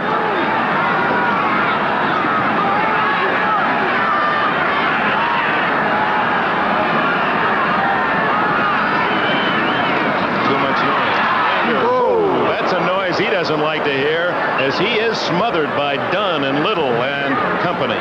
That hit by David Little, reminiscent of a stick he put on Marcus Allen in the Raider game on a critical fourth down situation.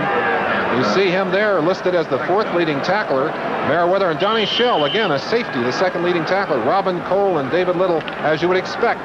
The tackling dominated by three linebackers, but kind of a surprise to see a safety in there. But Shell has always been accused of a linebacker and a safety, of being a linebacker in a safety's position. And also a great clutch player when it comes to the intercepts. You want to talk about that. And there was movement, again. Both sides movement that time. Elway going long for Butch Johnson, and he has it at the 23 over Donnie Shell. Now let's check the penalty. It's just a matter, Dick, of who moved first over there on that left-hand side of the Denver offense. I thought it was an orange shirt. It looked like Clarence Kay, the tight end, may have gotten out too quick and drawn the defense off sides. No question about Elway's ability to throw that ball deep.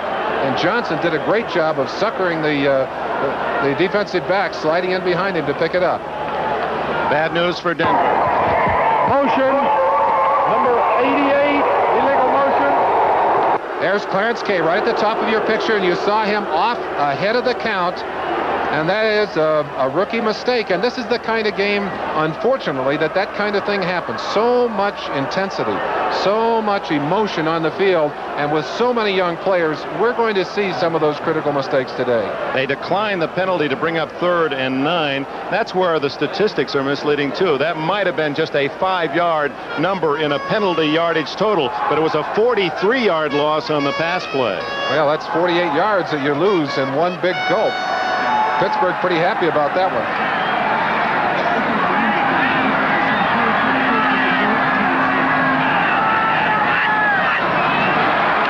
And movement again. Elway down the middle. Incomplete and broken up by Woodruff. Watson, the intended receiver. We'll check the penalty, but first prophecy from Dan Reeves. Reeves talked about the importance of these games. Number 93. That is a crucial play again, a big mistake. Keith Willis. And there's Dan Reeves. He was talking about the importance of these games in the playoffs and how critical they are. Here it is. Every game, sudden death. There's no question about it. There is no tomorrow. If you lose this one, somebody else goes to Miami.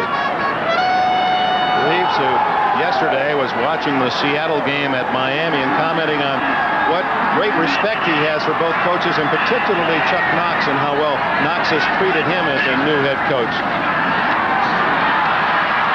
Elway again, extricating, and he had men wide open. Clarence Kay didn't have a white jersey within 20 yards of him, but Elway was throwing under pressure. And in fact, the fans wanted a roughing penalty. John Elway back, and it's Mike Merriweather storming in from the outside, all over the top of him, but Elway got away and then got dumped. Now that's what made the fans here angry. Why isn't that a penalty? Well, it probably should have been. It looked late from here, Dick. So Keith Willis gets away with one. Now the ball is clearly away, and he's already taken 2 steps and gets hit. If that isn't a roughing the penalty, what is? I think the reason maybe it wasn't called, the official looking back did not see how far Willis came on that play. Had he seen him, I think he would have dropped the flag on him. Third down and 4. And they're offside again. This time it was Mark Catano. And Watson has the catch. And he's still on his feet to the 50-yard line and a first down. Absolutely amazing for Watson to be able to catch that football. It went right through the hands of Sam Washington, and his concentration was so good that he didn't lose it. Offside, number 78, defense. Well, they'll decline that penalty, take the gain out to the 50 of 10 yards. Catano, a free agent from Valdosta State in Georgia, and he too took the hook, and something that Elway's doing is drawing those Steelers offside. Well, I think it's the way he's barking his cadence. Looking at it from the other side of the field, you'll have a chance to see the penetration right there. And again, it's a rookie in an emotional situation, well into the second, or well into the line of scrimmage when the ball was snapped. Leading 7-3 gives to Winder. Has his longest gain, 8 yards. Stolen away, and I didn't hear a whistle. That might be Pittsburgh's ball. No, they're saying it was down, Dick. The whistle was blown, and both of these teams working at stripping that football away. A much greater consciousness of that in the NFL, and I think that comes from the ability that Denver and Seattle have shown during this season of taking the football away by stripping it away from the runners and receivers. Pretty quick whistle, says the Steelers. There's that giveaway takeaway. It's 2-1 in favor of Denver today against Pittsburgh, done with the interception and a couple of fumbles recovered by Denver. Let's look and see what happened at the end of that play. You see him on the ground, Winder laying on the ground. Robin Cole reached in and snapped that football away. Cole, a powerful man, but obviously Winder was on the ground before that was a good call. No question. 5 minutes remaining. 7-3. Denver driving to try to add to that lead. It's second down and a long one. It's closer than to 2 yards.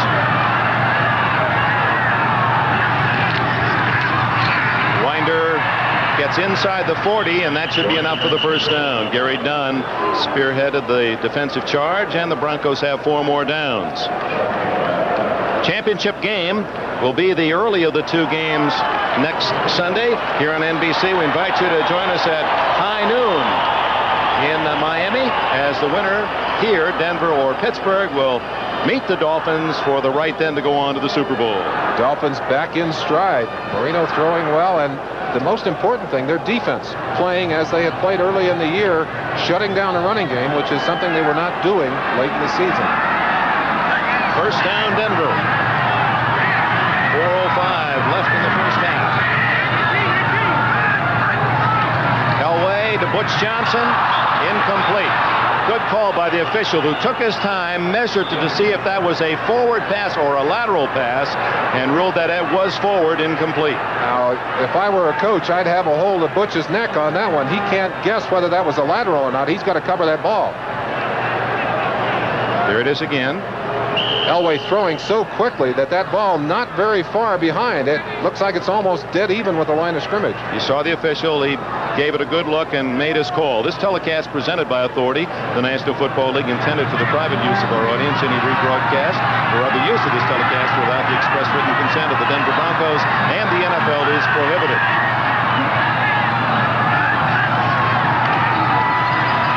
Merriweather chasing Elway, and he gets him. Little finishes the job. Little will probably get credit for the sack, but it was Merriweather. Boy, does he hound the quarterback. Great speed, great quickness. He's the kind of guy that will make your day long if you're a quarterback. And even with Elway's ability to use his feet, you see the one-on-one matchup right there. Merriweather getting back outside, and Elway just can't get away from him. Dogs him all the way back into the traffic. David Little, number 50, takes him down. He led the team in tackles, Merriweather with 98, led the team in sacks with 15. Gastineau, the NFL leader, with 22, and Andre Tippett had 17 and a half, the best for linebackers. That's the only other linebacker who bested Merriweather's record on the year. Clock running out here in the first half. 7-3 Denver, third down and 22. Elway, the whole stadium rising to watch as Elway gets away again. He was beyond the line of scrimmage, and the flag go down. There it is.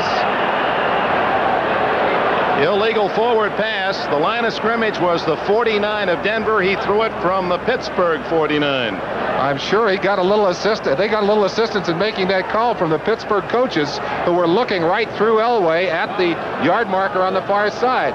Elway again showing you this is a planned rollout, by the way. This is not just a rollout after the fact. Planned to give him more time. Looked all the way back across the field, and here he is, just stepping beyond the line of scrimmage. Pittsburgh coaches waving frantically, and they did get the call.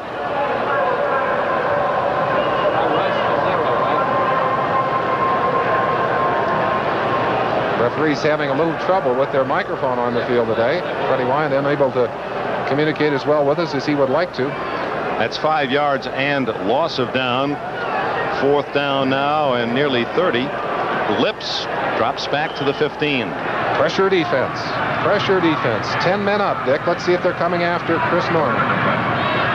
Look at him jump around. Like a fire drill down there. You think there isn't pressure on that punter when he's looking at all that movement? I think they're coming. Norman, end over end. Lips will let it go, and it goes way out of bounds. We'll see how they mark it. It'll be around the 20. Not even that good. 22-yard line. Ken Woodard, number 52, the outstanding special teamer of the last 2 seasons. He'll be nailed on the outside by Harvey Clayton, number 33, who's trying to stay in his way, keep him from getting downfield. And there's a second blocker coming over to help. Scoop Gillespie, but got scooped on that one. 32-yard punt with 3:10 left in the half. It'll be Pittsburgh with a ball at the 22, trailing 7-3.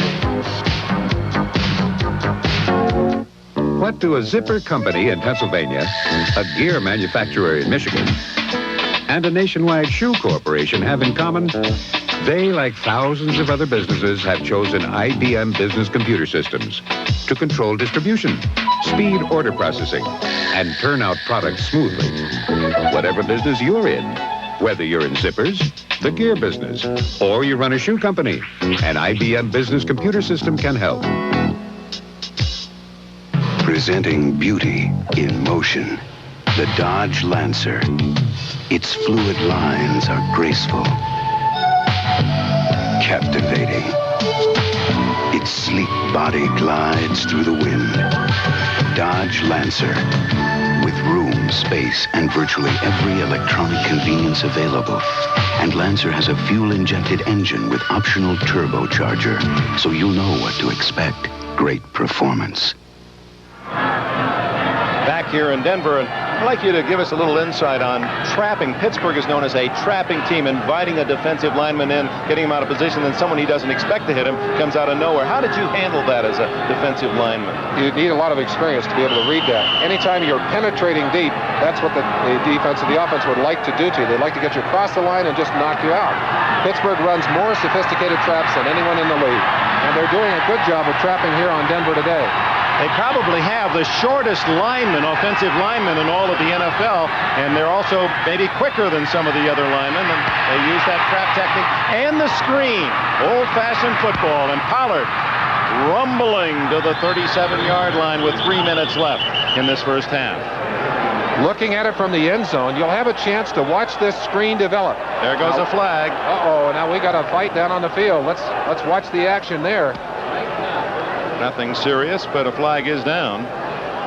Emotional. I mean, these players, you could sense it as they came out. You couldn't tell which team was most emotional, but there's no question, a great deal of intensity. Personal fouls against Pittsburgh.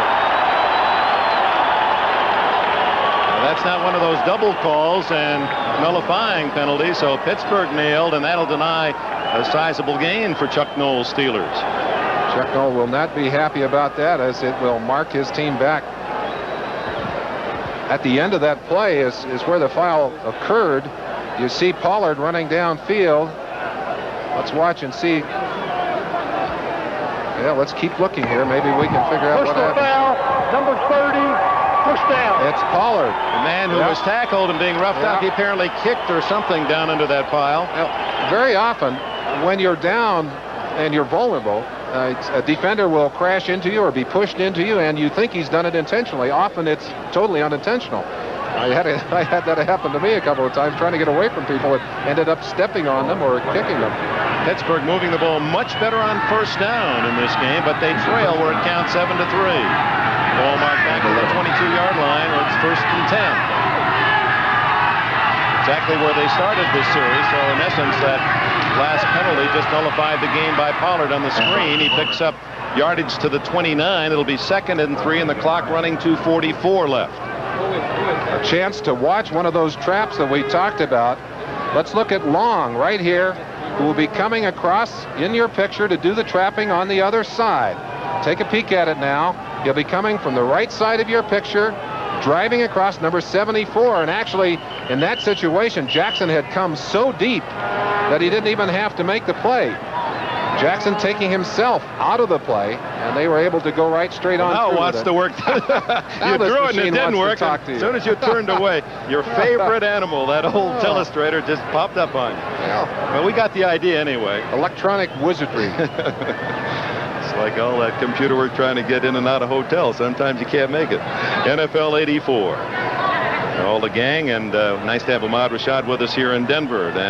His thoughts about the first half of play, and also the key plays, in case you missed them. The Chicago Bears and moved on to the championship game in the NFC against the San Francisco 49ers. Walter Payton, brilliant defense, some little chicanery by Mike Ditka. They pulled out a few trick plays, and they seemed to work against the Redskins, and they've advanced. And that safety that they called, that Ditka took with about 8 minutes to go in the game, if they had lost that game, I think he might have been second guessed for a long time over that, Dick. Ditka was one of those who called Dan Reeves this week, and they chatted with each other and wished each other well. Said, any other phone calls? He said, well, the president didn't call me, not even the one that lives just a few miles down the street in Plains, Georgia. Native Georgian, Dan Reeves. Complete. And Big Ben Cunningham, they've missed him. He's healthy again. And he's to the 48-yard line. Cunningham, who caught only 4 all year. In fact, one of the amazing statistics in this era of the tight end in pro football is that the total catches by all the tight ends on the Pittsburgh squad for the year is 11. That's just one day for the Winslows of the world. 2-minute warning with Denver leading here at Mile High 7-3. Dodge announces the toughest truck warranty in America. 5 years or 50,000 miles. Covering transmissions, drive shafts, blocks, heads, flywheels, transfer cases, axles, U-joints, water pumps, all internal engine parts, and outer body rust through on every truck we build. Ford and Chevy talk tough. Dodge proves it. Dodge, the best back trucks in America. That's guaranteed. This is the time of year when we gather from far and near, and we welcome the season in and let all the love begin. And the jokes you tell and the songs you sing and the sight of your smile still means everything. And I finally get to say I think of you every day. I'm on. Happy holidays, Coors to you. From the people at Coors. Denver leading Pittsburgh 7-3. All the experts figured of the 4 playoff games this weekend, this would be the closest, and thus far that has been true. Turnovers have been a factor. Well, there are a lot of behinds, the Broncos. A little humor to go with it. Yeah, the Steeler fans would have their banners and gonfalons ready back in the Steel City as well. First down at the 48. Little draw to Pollard. Look at the running room. And Pollard blasts to the 38-yard line. The Steelers have 2 timeouts left. They used one earlier in this half. Clock running 1:47. Pollard showing you how he amassed in excess of 800 yards. They go right back to the line of scrimmage. Malone trying to get the call on the audible. Dumps it off to Pollard. Makes a incomplete. Never had control. man who fell on the ball, number 74, Terry Long, is quite a story. There perhaps is no other player in the NFL quite like him. He is 5'10", if that's all, 272 pounds. When he left high school, he weighed 160. He went into the special services in the armed forces. He had 60 parachute jumps and went to the weight room, went from 160 to 272, and has made this team as a rookie from East Carolina. And he's played a great deal during this season. Most of those offensive linemen, 6'4", 6'5", he's in there at 5'10". 2nd and 10. Pollard again. Got a block. 25, 20, and finally Dennis Smith gets him out of bounds at the 15-yard line. And there was some good blocking on that right side of the Pittsburgh line where Long is working with Tunch Ilkin. The Broncos had a blitz coming. They're coming. You see Jackson coming up inside, and when you blitz against a draw play, often you just kill a play, but if you miss it, you have a back running, and the next people to see him are the secondary. Dennis Smith, the next guy with a chance to get Pollard out of bounds. Pollard getting a big first down, and the Steelers driving down to the 16-yard line. 1:24 left on the clock. Plenty of time for Chuck Noll's Pittsburgh team. Crowd trying to make it difficult.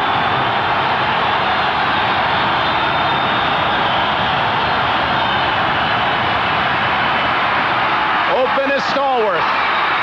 And the veteran John Stallworth is out of bounds at the 2.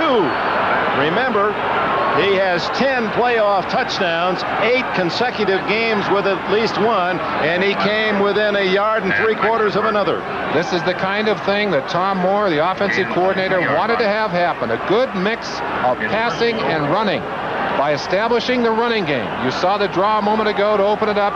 You force the defense to honor that, and then you can come back and find some open territory. Look how much room number 82, John Stallworth, had to work in. Did a good job before they drove him out of bounds. And stop the clock with 1:17. There's some confusion on the sidelines for Pittsburgh. 1st and goal.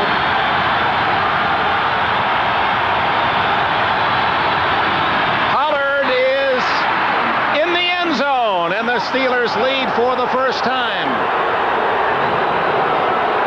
A very late touchdown call.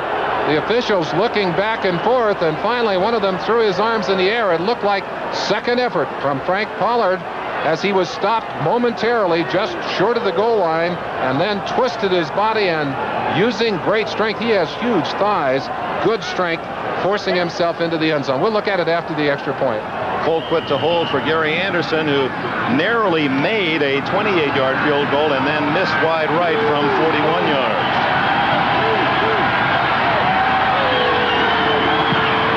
He's down the middle of the uprights this time. Here's that touchdown play.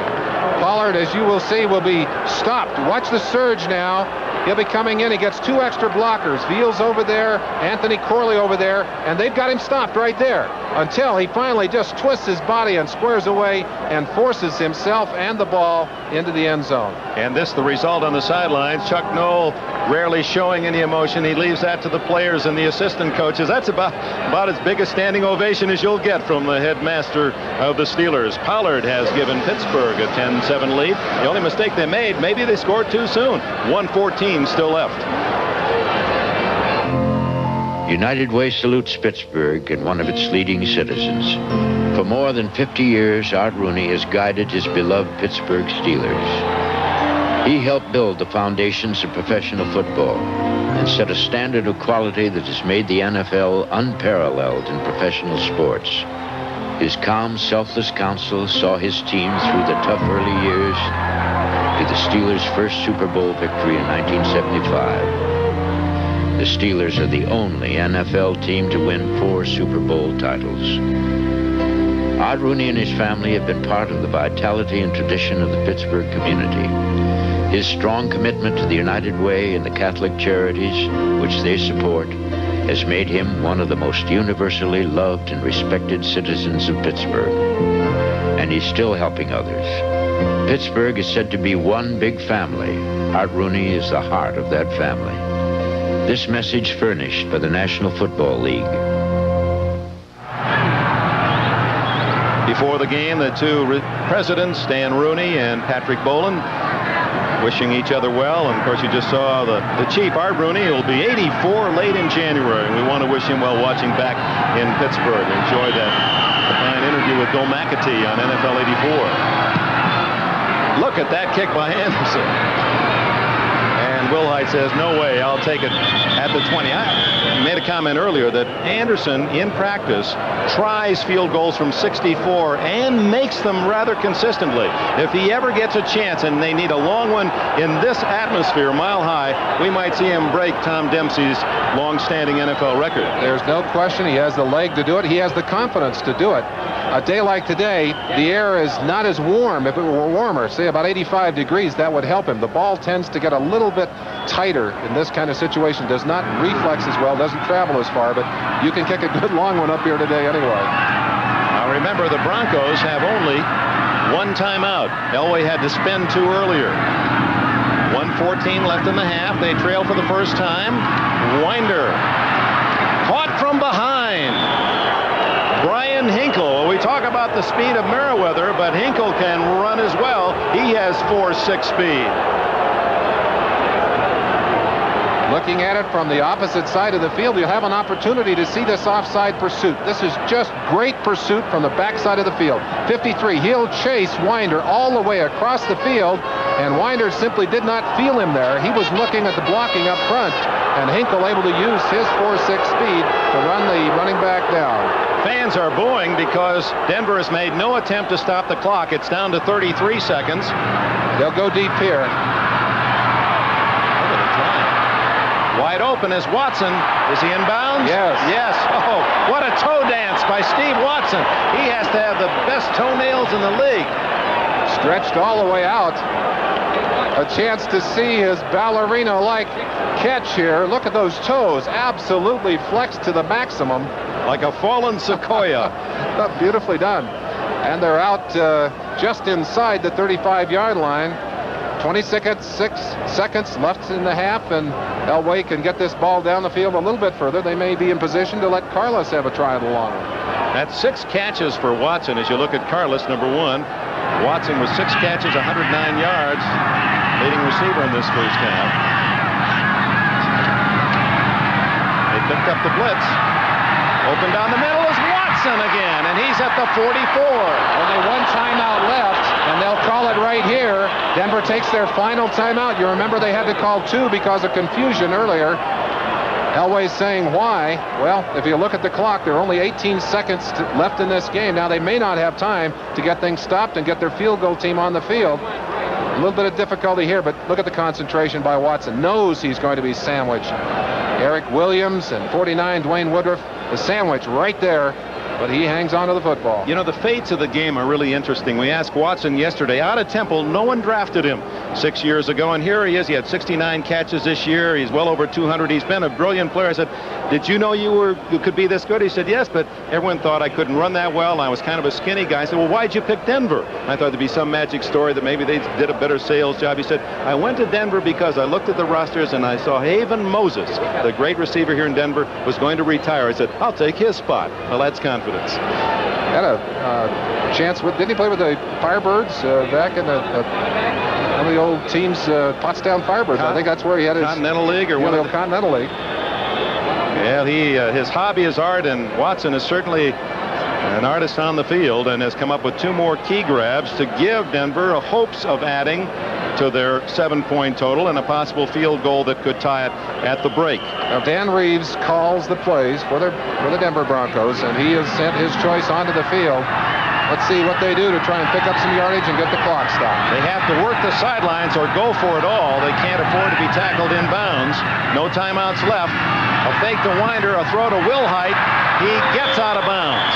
Stops the clock with 12 seconds. They're at the 40, so this would be a 57-yard field goal try if they were to try now, but they've got enough time for at least one more pass play. Trying to get some confusion there, moving their people around, 3 wide receivers, a couple of backs up close to the line. That puts 5 receivers quickly into the secondary, but the Pittsburgh defense able to cope adequately on that play and only a short gain. If you're wondering, Carlos's longest field goal in college and the NFL is 50 yards. 50.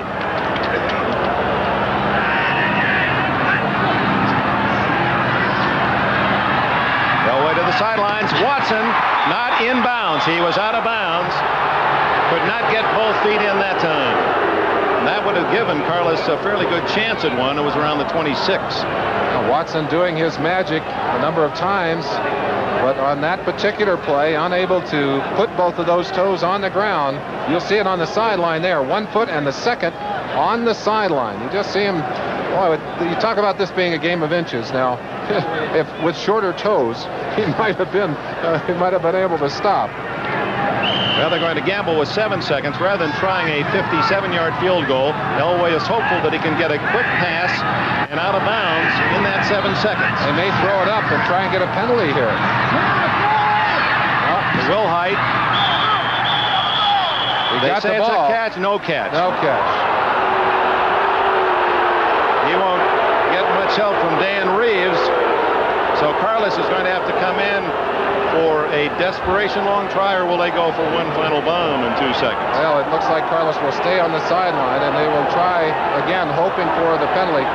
Elway throwing powerfully to the sideline, and you saw the ball on one hop. The official right there. Here comes Carlos, the player of the year in the balloting by fans here in Denver, and one of the 5 finalists for the NFL Man of the Year. These fans make this whole stadium rock. You'll see our cameras occasionally rocking as these fans stomp and show their excitement here. And they are about as wild as any in the NFL, if not the wildest. 57 yards away from a tie. Nope. That one spiraled its way downfield. And that is how the first half comes to a close. Underdog Pittsburgh, perhaps following a script written earlier by the Chicago Bears, takes the lead at the intermission 10-7. Dick, talking to Denver players and listening to all the press and the media, they were very confident that they would be in Miami next week. They can't afford to ignore this Pittsburgh team. They found that out the hard way here in the first half. We've played 30 minutes. The score, Steelers 10, Broncos 7. Now stay tuned for NFL 84 right after this.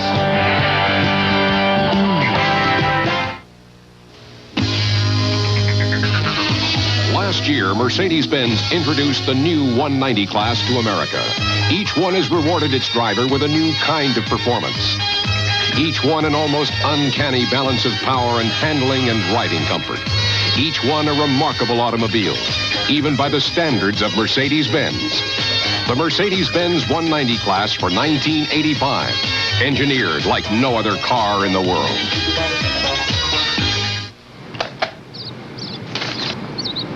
One reason why Duracell batteries deliver such long-lasting power is because we're always improving them. In fact, today's Duracell batteries will last up to 20% longer than the ones we made just 3 years ago.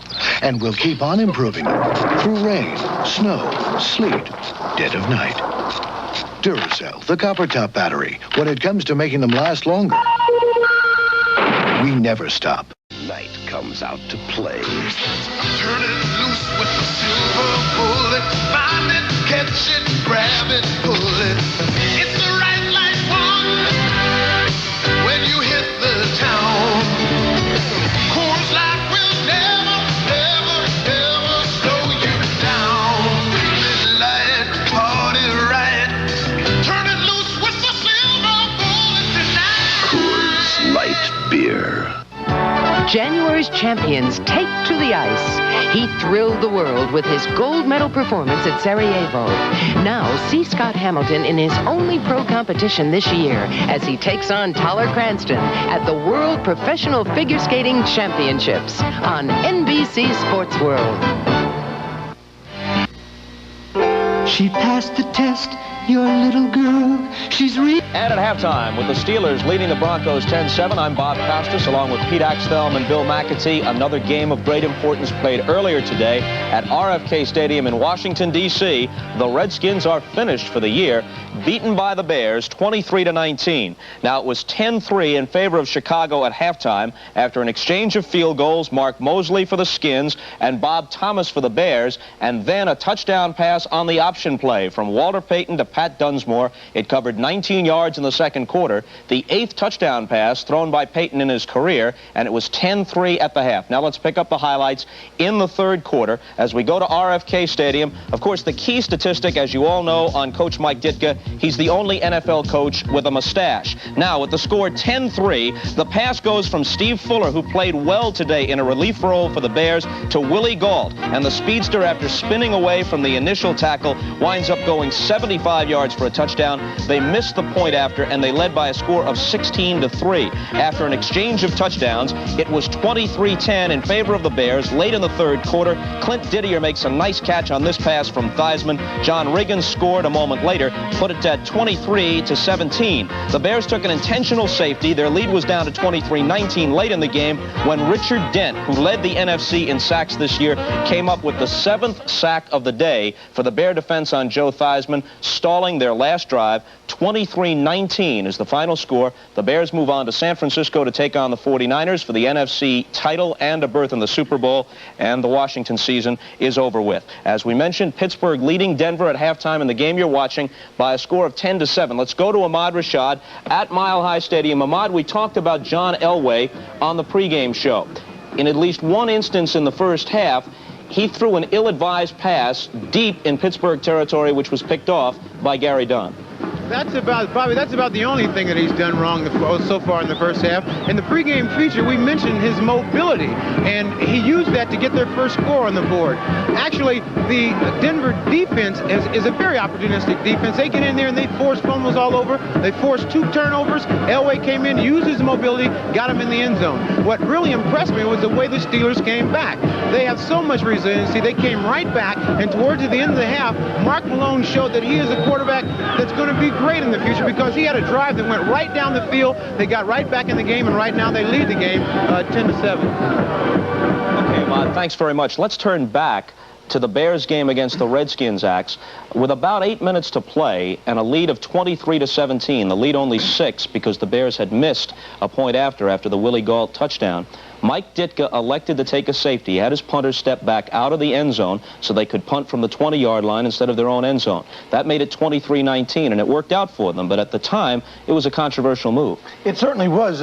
If the Redskins had scored, then the Bears would have needed a field goal to tie instead of win. But Ditka's no stranger to controversy. You know, throughout this year, he's been criticized for his temper. He's been criticized for not wearing a tie on the sidelines. There's been questions, even as recently as within the last month, about whether he would be rehired. And I like Ditka. He's rough. He gets mad out there. He makes things happen. And it's nice that the intentional safety came out right. Bob, I know how you appreciate obscure statistics, and I've been saving this one for you. Didn't have a chance to say it before because obviously it wasn't our game, but you know, the Redskins just became the 7th loser of a Super Bowl to lose their first playoff appearance the next year. And what do you make of that? Any conclusions to be drawn? When you go to the Super Bowl, you better win. Now that is the sort of power of deduction which sets Pete Axthelm apart from most others in this business. Quickly, some thoughts on the Steelers and Broncos. Well, it's just the kind of game that the coaches said it would be, and everyone figured it would be. The turnovers, running, weak offense, and mistakes. Malone made 1 or 2 on the fumbles, and of course Elway made it that disastrous one, trying to hit Winder with a linebacker and 2 linebackers and a lineman all around him. The lineman got it. Okay, Axe. Now, on the pregame show, some of you may have seen Bill McAtee's fine feature about Steelers patriarch Art Rooney. But quite frankly, the Bears and the Redskins were still playing at that time, so we suspect that many of you missed it because you were watching the 4th quarter of that game at RFK Stadium. So we hope you'll bear with us here. Since a good portion of our audience did not see this, we thought it was worth repeating. In a time when change is almost a constant now in sports, it's kind of reassuring to know that Art Rooney has been involved with his team and his league for more than half a century. Let's take a look. In January 1975, when the Steelers captured their first world championship with a win over the Vikings, The joy felt in Pittsburgh was directed as much toward owner Art Rooney as it was toward the team he founded. There's so many tears in this locker room, and they're all of joy for you, sir. Well, I certainly appreciate it because they're a great bunch of fellas. My wife told me that you called I called him. Merry Christmas. Yeah, you still got the tree up? Oh, yeah. Now 1 month away from his 84th birthday, Arthur J. Rooney remains an ever-vigil presence in the Steeler organization. After a career as a star running back in semi-pro leagues, he paid $2,500 51 years ago to join the young, struggling NFL. Well, the main problem was nobody showed up to see the games. That was it. And the thrill of winning the games on Sunday wasn't the only thrill. Maybe the biggest thrill was meeting the payroll on Monday. It was a gamble, but it was something I liked. And there was a lot of people like me that didn't make it. Fortunately, I made it. Like his close friend, the late George Halas, young Art Rooney was an excellent athlete. As a fighter, he was good enough to make the U.S. Olympic team, but turned his attention away from boxing. He also signed contracts to play with the Red Sox and Cubs. Halas used to always kid me, like he was a great athlete, Halas. And he's a great football player. He was a great baseball player. And he used to kid me that it took Babe Ruth to beat him out. He asked me who beat me out. Well, I never made it. Now, of the 9 owners who struggled through those early wide-open years of the league, only Art Rooney is left. When you consider how big and complex the NFL has gotten, it was probably a lot more fun in the earlier days. Does that make you a little sad? Well, I think there was, in the early days, it was really only 9 of us, and it wasn't hard for the 9 of you to be close because everyone was trying to survive.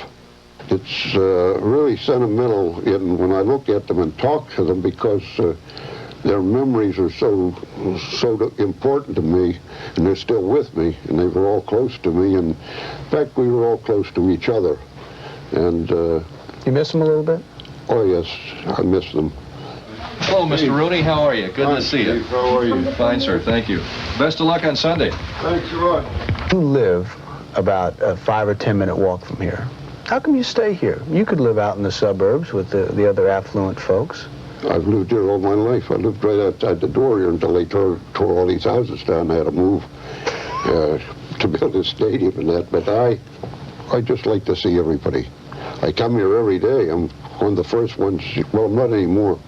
I come here maybe about 10:30. I'm here Saturday. I'm here Sunday. Every day in the week I'm here. They think I'm the watchman around here, a lot of people. What makes you happy now? Getting up in the morning, seeing the people, saying hello to them. And, well, just life, that's all.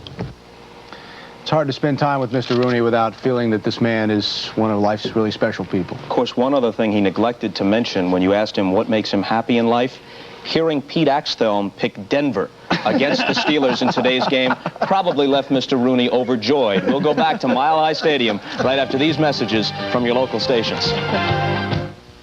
Sunday, NBC proudly presents the Academy Award-winning film that made America cry with joy.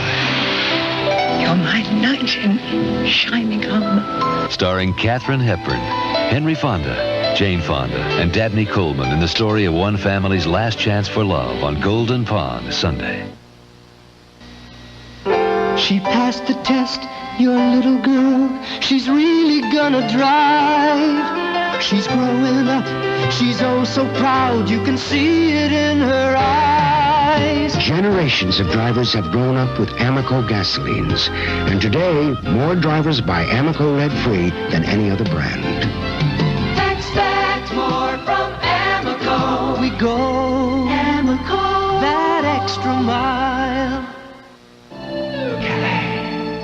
The tomorrow of your yesterdays is here with you today. New flowing lines of motion will move you to devotion. It's a car called Calais. There is a special feel in an Oldsmobile. Hi, you're watching Channel 4, the Broncos station. Happy to be in Denver today. The Steelers lead 10-7 at halftime over the Broncos, and looking forward to Tuesday in Pasadena. Dick, there's no question for the two of us, it's one of the most exciting and enjoyable assignments we have all year to do the granddaddy of them all, the Rose Bowl, and it's going to be fun again with Ohio State and SC there. You bet, and we're not alone. The players themselves, Keith Byers, the top running back in all of college football for Ohio State, All-American linebacker Jack Del Rio. They're looking forward too. When I was much younger, we were watching Archie Griffin and playing in the Rose Bowl, and as I said right then, I wanted to have the opportunity to play, and my dream has come true. I have an opportunity right now playing in the Rose Bowl, and I'm happy to be here. When I was growing up, I always watched the Rose Bowl on every January 1st. I always considered it the classic game, and once I decided I was going to attend USC, it was the biggest goal in my life and the biggest dream come true for me. And we'll be looking forward on Tuesday, that matchup, Ohio State and Michigan. All right, start of the game. You said the team that stops the run, that's the key to the game today. Here are the rushing statistics first half. Pittsburgh, 87 yards rushing. The Broncos only 37. There's no question, Dick, that the running game has proved to be terribly important in this game early, and the defenses. So when you look at a 10-7 score, you know that the defenses are doing their domination. And so far, one thing that's been kind of interesting is the fact that Denver's offense looks a little bit confused by that Pittsburgh defense. I think they've done a better job of shaking up Elway than Denver's defense has in upsetting Malone. Well, the Broncos took the early lead, but Pittsburgh with 10 unanswered points. It's 10-7. We'll return to Mile High Stadium in Denver after these messages and a word from your local station. Sakes alive, sakes alive. Only Mazda's got a sporty truck for just $59.95. I just got a sporty truck priced like some base trucks, the Mazda V2000 SE5. Look, it comes standard with a 5-speed, radials and spoker wheels, sporty stripes, step bumper, and dual sport mirrors. Pretty sporty for just $59.95. Sakes alive. Mazda SE5. This is Walter. For 12 years, Walter's been in charge of security around here, but today, he's going to get some help. You see, Allstate's going to save me some money on my homeowner's insurance with a Shape Up and Save discount. And all I've got to do is make things a little safer with a deadbolt lock, fire extinguisher, smoke alarm. So I save some money. And Walter can relax. Shape Up and Save. Keep an eye on the silver, will you, guy? You're in good hands with Allstate. Driven 10 hours a week, this toy could use $500 worth of alkaline batteries. Because when an alkaline battery goes dead, you throw it away. This is a GE rechargeable. When it goes dead, you don't throw it away. You do something revolutionary. You recharge it. So why spend $500 for alkaline batteries when you could spend less than $15 for 2 GE rechargeable batteries and a charger? GE, we bring good things to life. Saturday, experience the battle for power. You're through. The search for love. The pursuit of a dream. Behringer's. You can buy it all at Behringer's. There's one new car option that gives you faster acceleration, and you can get it at Amoco. It's Amoco Premium Lead-Free, the highest octane lead-free you can buy. It delivers faster acceleration in the new Thunderbird Turbo, Regal, Dodge Shelby Charger, Imperial, Cutlass, a whole class of cars. We go that extra mile. You're watching Channel 4, the Broncos station. Second half about to start. Carlos in Denver kicking off. Lips is deep for Pittsburgh. The Steelers leading 10-7. He'll gamble at the 15 and hit hard at the 19-yard line. Ricky Hundley leading the charge downfield. Number 1 pick of the Cincinnati Bengals and acquired midseason by trade with these Denver Broncos. Halftime statistics. Stats favoring the Pittsburgh Steelers. As does the score, 10-7. Steelers have done a better job of rushing the football, better job of passing the football. You see Malone's numbers, 11 for 15. Elway, 12 for 21. 2 turnovers on the Pittsburgh side. That has hurt him. And Gary Dunn stopped a drive deep in Pittsburgh territory when the defensive tackle intercepted an Elway pass for the Steelers. Having trouble hearing the count. Abercrombie play for a couple. Let's reset the offense for you. Malone, the quarterback. Pollard and Abercrombie are the running backs. A very young line. In fact, the Steelers started 4 rookies on offense today. That's a remarkable number for a playoff team. A line, makeshift line with the injuries of Wolfley, Long, Ilkin, Webster, and Wingle. Tight end, Cunningham seeing some duty along with Darrell Nelson, a rookie. And the wide receivers, Lips and Stallworth, who really came into play in that drive to the touchdown late in the first half that took the lead for Pittsburgh. Incomplete, and Malone had to dump that one off. 3rd and 8. Defensively for the Broncos, they line up in the 3-4, Chavis, Carter, and Jones. They'll change things now in a pass situation. Ryan Dennison, Busick, and Jackson are the linebackers. Louis Wright, Mike Harden at the corners. Dennis Smith and Steve Foley at safety. You see 48 Randy Robbins has joined them at a safety spot.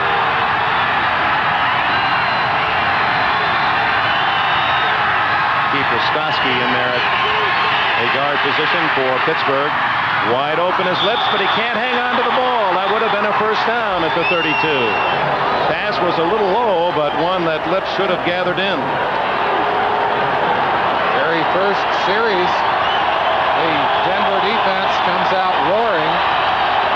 Pittsburgh unable to control the football, turns it over. Let's see if maybe Denver won't gamble here. They're going to get good field position anyway. They might just go for the return here. They have 10 men up. Gerald Wilhite back at the 32. Colquitt has never been blocked in a regular season game. One partially blocked last year against the Raiders in the playoff. He didn't punt in the entire first half, so this is his first attempt today. 10 men on the line of scrimmage. They're coming. And they block it. It'll go out of bounds. Denver's ball at the 4-yard line.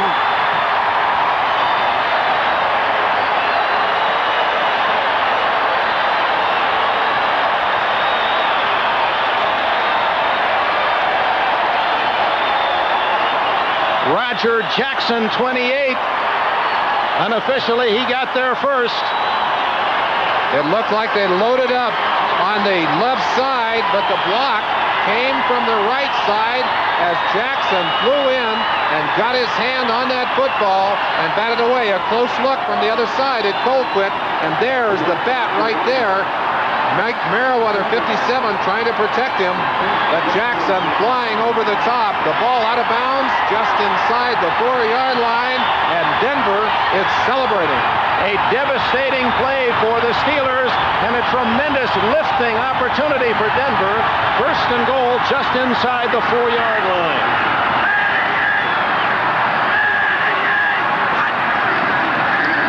Winder, stop, hold, no gain.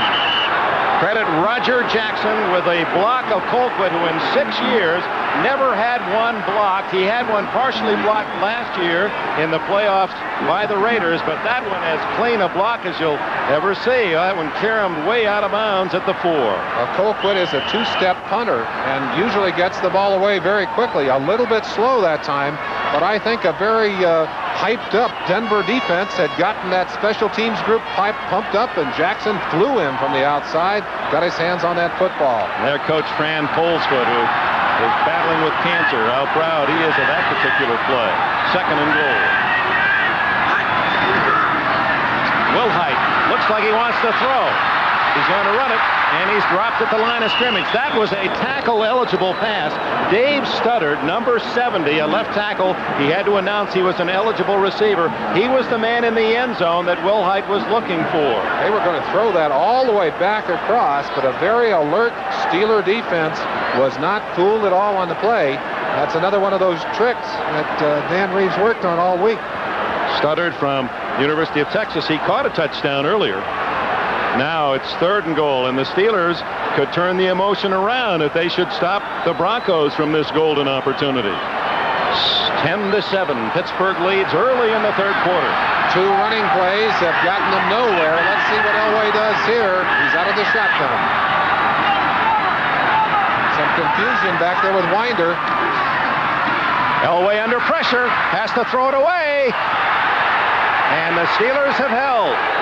Dwayne Woodruff on the coverage of Butch Johnson, and Elway under tremendous pressure from Keith Willis. Big Keith Willis booming in from the outside. It looked like there was some confusion there. Elway trying to talk to people. No confusion what Keith Willis was going to do. He set his sights on Elway, and Watson working one-on-one on Dwayne Woodruff, number 49. Not Watson, but Butch Johnson, number 86, working one-on-one on Woodruff. Not able to break free in time. Now, this isn't much more than an extra point try by Carlos, but an emotional victory for the Steelers defense to stop Denver after that block punt. Carlos is 1 for 2. He kicked that first one to the right. Let's see what he does with this one. 21 yards away, and he's got it. It's tied at 10.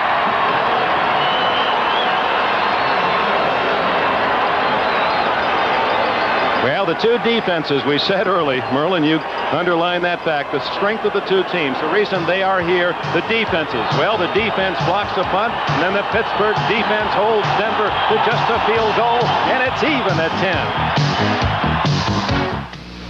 Boy, it's great to be on vacation. Yeah, and we never go on vacation without Hertz. I wouldn't risk my vacation with an unreliable rental-car company. And Hertz affordable weekly rates save me money. But people say Hertz is more reliable. But now, Hertz costs less money.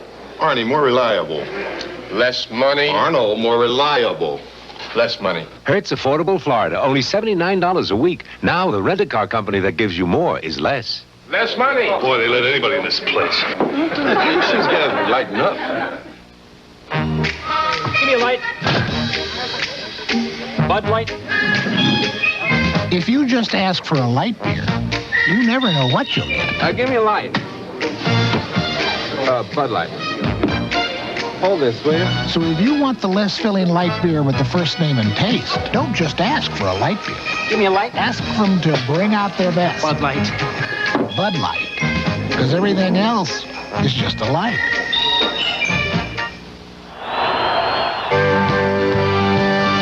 Today's game is brought to you by Mazda and the full line of sophisticated Mazda products. By Allstate. For home, auto, business, health, and life, you're in good hands with Allstate. And by GE Rechargeable Batteries. GE, we bring good things to life. Well, it's been all uphill here in Denver for the offenses. It's tied at 10, and they're working on John Elway's upper right thigh, and he was limping noticeably. He may be through. That may be a hamstring. They say he'll be back with a groin pull. Carlos, a good kick, and here comes Louis Lips. Right into the arms of Mecklenburg.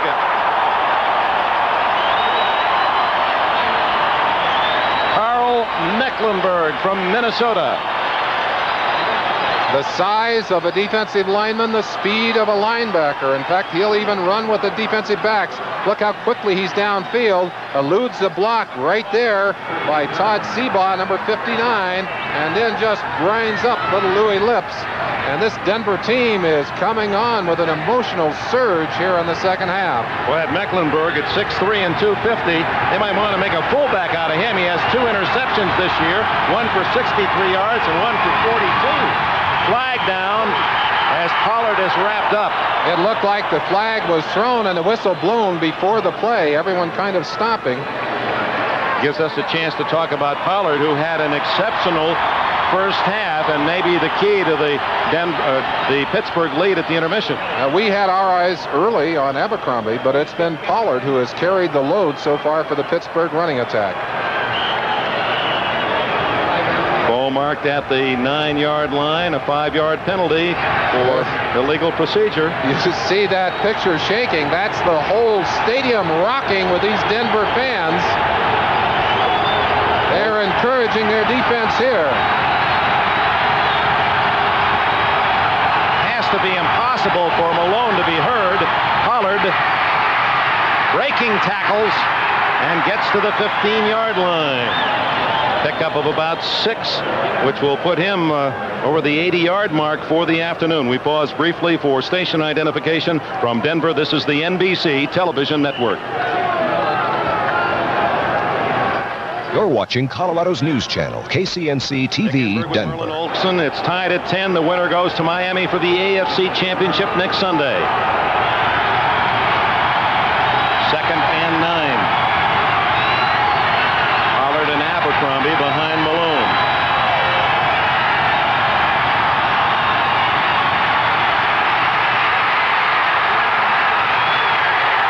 Jim Ryan, number 50. Stop Malone for no gain. Now Malone at one time had the great speed and moves of an Elway, but he's had a couple of surgeries on the knees, and he just doesn't move the same. Dick, he can still run quickly straight ahead. That's not his problem. His problem is in the quick lateral moves. He just cannot slide laterally, and you saw him there accelerating, but when he had to go sideways, he just could not do it. Third. This is where the home field advantage pays off for Denver.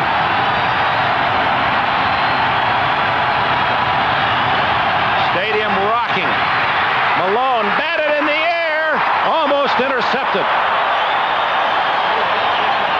And that defense is getting a standing ovation.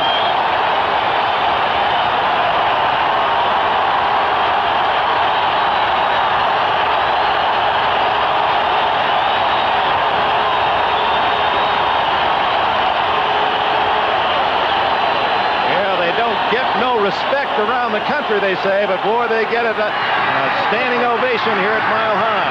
Holtwood has to be a bit jittery as he anticipates this punt. He had to swallow the last one. Will Height back at the 39 of Denver.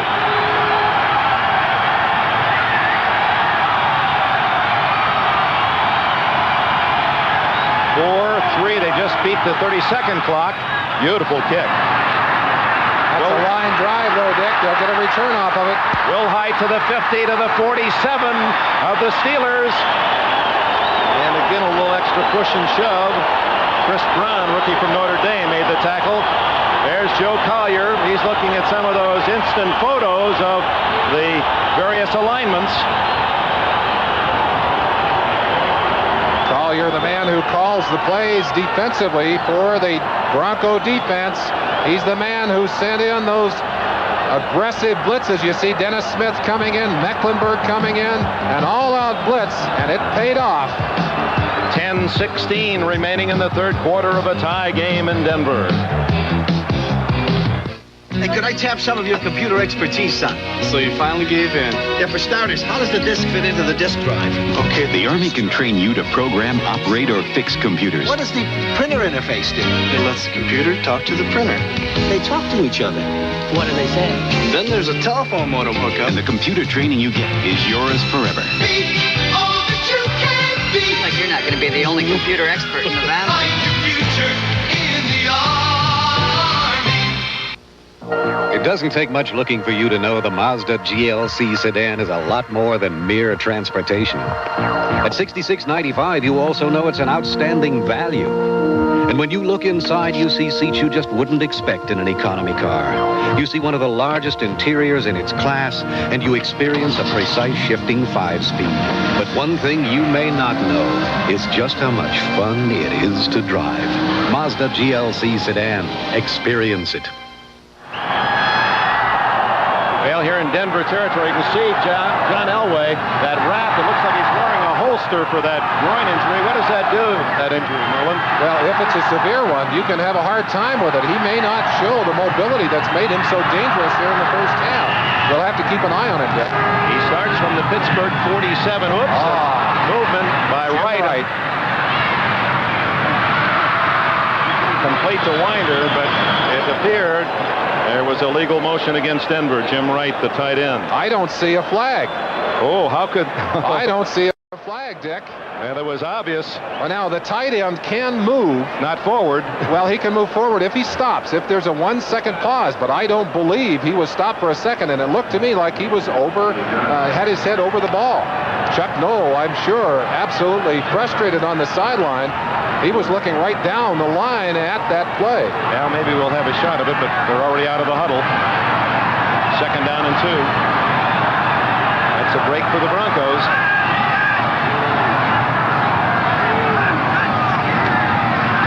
Draw play to Winder. 33-yard line. Eric Williams made the tackle. Assist to Cole. Elway limping on that injury, but it certainly hasn't affected the strength of his arm. It may hold them, keep them from calling some of those rollouts that they've tried to use to get him away from the rush of the Pittsburgh defense. On that last play, you see him as he's definitely treating that leg rather tenderly. First down at Pittsburgh 33, 8:50 left third quarter. A tie game at 10. Looking for Watson. There he is. Out of bounds at the 25-yard line. A gain of 8. And it appears that every time Elway throws that ball and stretches that groin, he injures it a little bit more. He came away from that last throw really nursing that pulled groin, but again, showing you the great strength of his arm as he gunned the ball to the outside. Now look at him as he comes down here. Look at the way he comes away from that ball. I think he's going to have trouble going through the rest of this game effectively. 2nd and 2. Winder, big hole, and a first down at the Pittsburgh 20 before Cole can wrestle him down.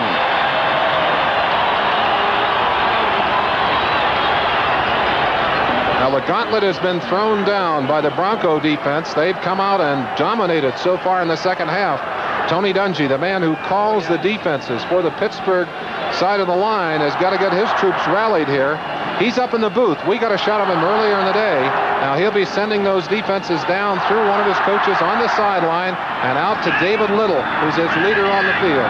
29 years of age, some say will be the first black head coach in the NFL. Gunning the ball incomplete to Butch Johnson, who made a gallant try. And it was Johnson, you'll recall, as a member of the Dallas Cowboys, who made a diving catch in the end zone that helped to eliminate Denver, the Broncos, back in that big year of '77. Elway so strong that at times the ball is zipping and it's just hard to handle. That one low and away, and like a catcher jumping out of the crouch. It's kind of hard for Johnson to get his hands on it. Steeler defense trying to stop Denver again. And I wonder if that pulled groin may bother his throwing motion. We'll have to keep an eye on him. It may stop him from that good follow-through. Were the Steelers offside? Yes, a flag is down. Elway gunning. Touchdown! Steve Watson. 9th catch today for Watson. We've got a flag down on the field, though. It's against the Steelers. They were leaning offside.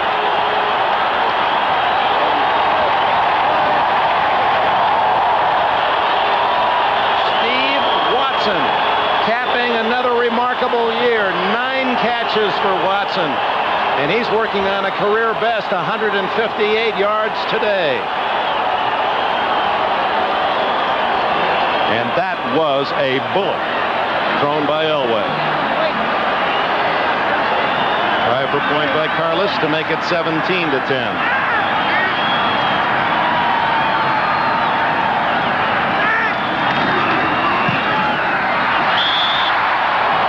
It's just good.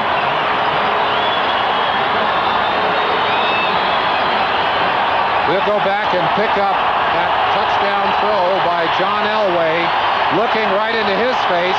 He starts up and guns the ball right into the camera and right into the arms of Steve Watson. Boy, let's watch the throwing action of Elway. You saw he had to be right on the money. Donnie Shell was on his target, and although he limps a little on the follow-through, he says, that's right down the middle, Steve Reich. And the solo by Watson. They've got them all for us downstairs today as Watson makes his little break inside. It's Donnie Shell trying to cover, but that ball just zipped in there. No chance to knock it away.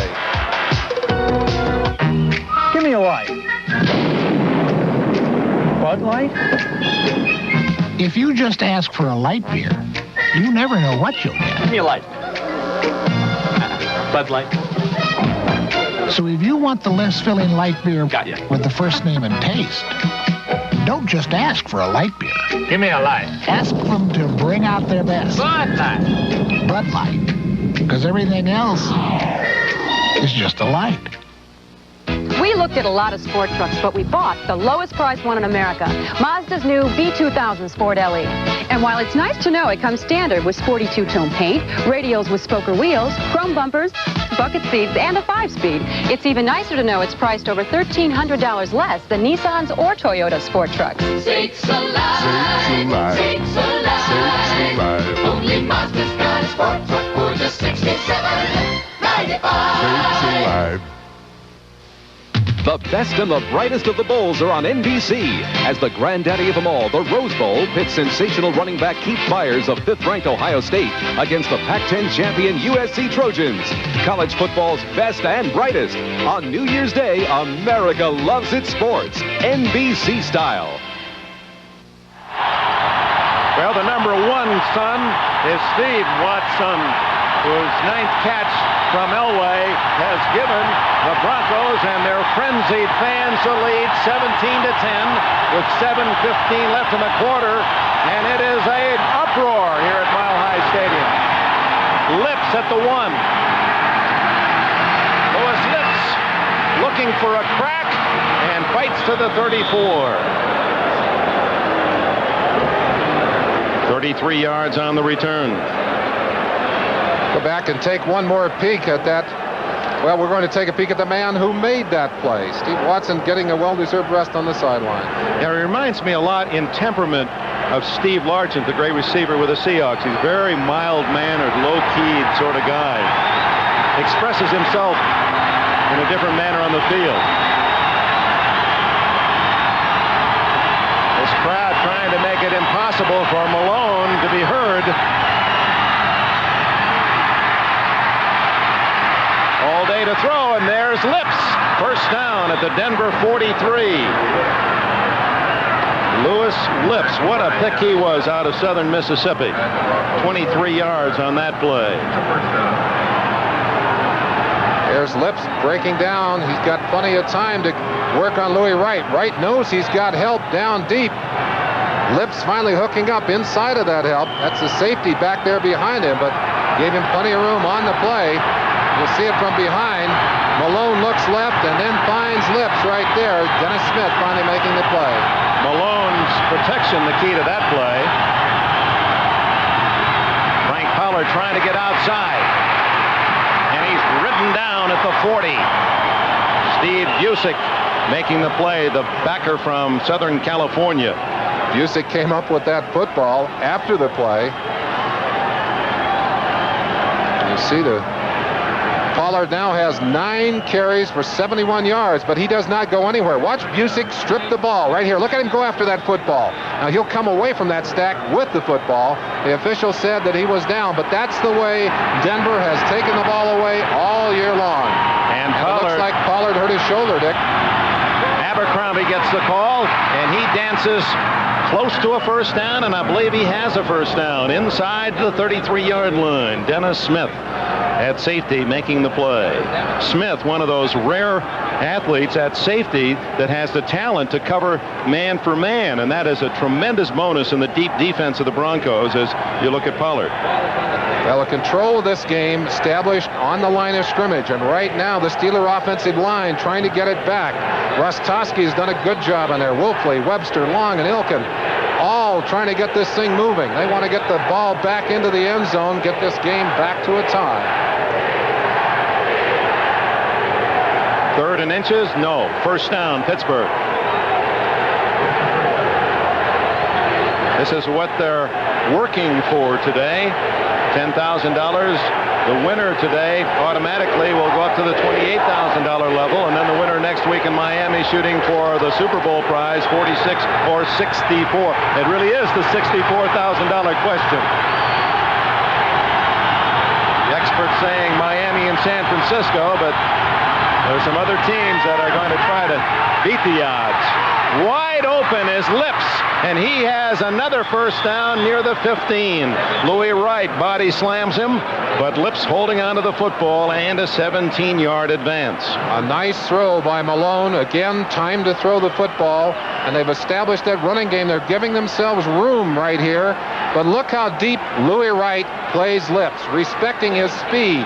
Lips cutting it up short. Louis slipping a little bit. I don't think he could have been back in time anyway, but that's the Denver philosophy. Keep everything in front of you. 4:30 left in the quarter.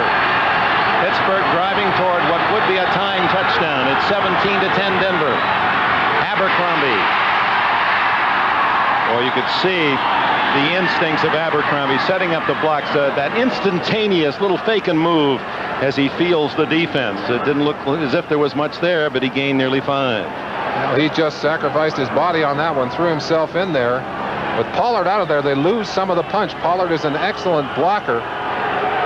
He's back in now, Merlin. All right, Pollard back on the field. Well, you got a day like today, you don't stay out of there with a little shoulder, Nick. You go right back in there and hammer.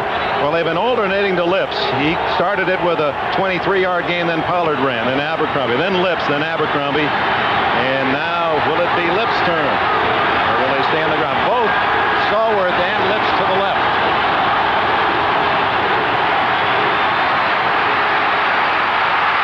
He threw that one away. No, it's a touchdown to Lips. No, he didn't catch the ball. Did not catch the ball. Well, it was to Lips after all, that ad-libbing, and he had his hands on it, but Louis Wright did a good job of slamming in there to knock it away. The two defensive ends, Rulon Jones and Barney Shava, 75 and 79, finally breaking through that offensive line to get pressure on Mark Malone. Malone back, has plenty of time, but finally he gets two defensive ends through on him. Now watch him here, just throws that ball deep, sees Lips breaking across deep. Lips goes up, gets his hand on the ball, but simply could not control it, and I think that's a ball that ordinarily he may have caught. A terrific throw for Malone under pressure. Now Lips will normally catch that one. It's 3rd and 5 from the 10. Quickie to Lips, and he is going to get the touchdown anyway, or is he? He's right. Yes, touchdown.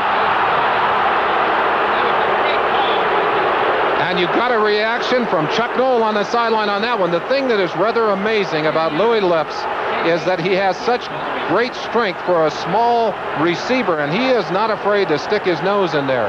Good body control, good strength. He doesn't look to be that strong, but you saw him there fighting out of the blocks, fighting out of the tackles, and getting himself in position to surge across that goal line.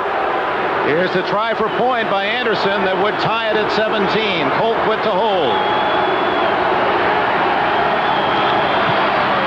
We're even again with 3:19 left. Well, Lips said to me, he said, hey, I'm not small. I'm just short. 5'10", but I'm 190, and I may be a little deceptive. Here's that last play. Just a quick slant pattern. But watch what Lips does with the football. Breaking one tackle, breaking a second tackle away from Foley, and fighting two defenders to finally stick that ball out over the end zone. All he has to do is break the plane. Now, you'll see it again from a different angle. There's the second miss by Foley, and now fighting, and leaning out. See him sticking that ball out. That's what broke it. That's what got the touchdown for them. He doesn't give Stravinsky that big a hand. 3:19 remaining in the quarter. It's even at 17. Isn't it time you experienced the outstanding total performance of the Mazda RX-7? Because only then can you feel the seemingly unending flow of power from its unique rotary engine and experience exceptional handling from its near-perfect weight distribution. Only then can you appreciate its aerodynamics at work. Only then will you understand why the RX-7 has become a legend in offering superior sports car value. Mazda RX-7. Experience it. When things are out of control, a person could use the personal computer software programs in IBM's Assistant series. Start by entering facts and figures into Filing Assistant.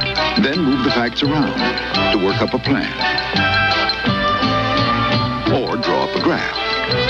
There's Writing Assistant to help you handle words. And Reporting Assistant to pull everything together. The Assistant series from IBM. Getting all your ducks in a row has never been easier.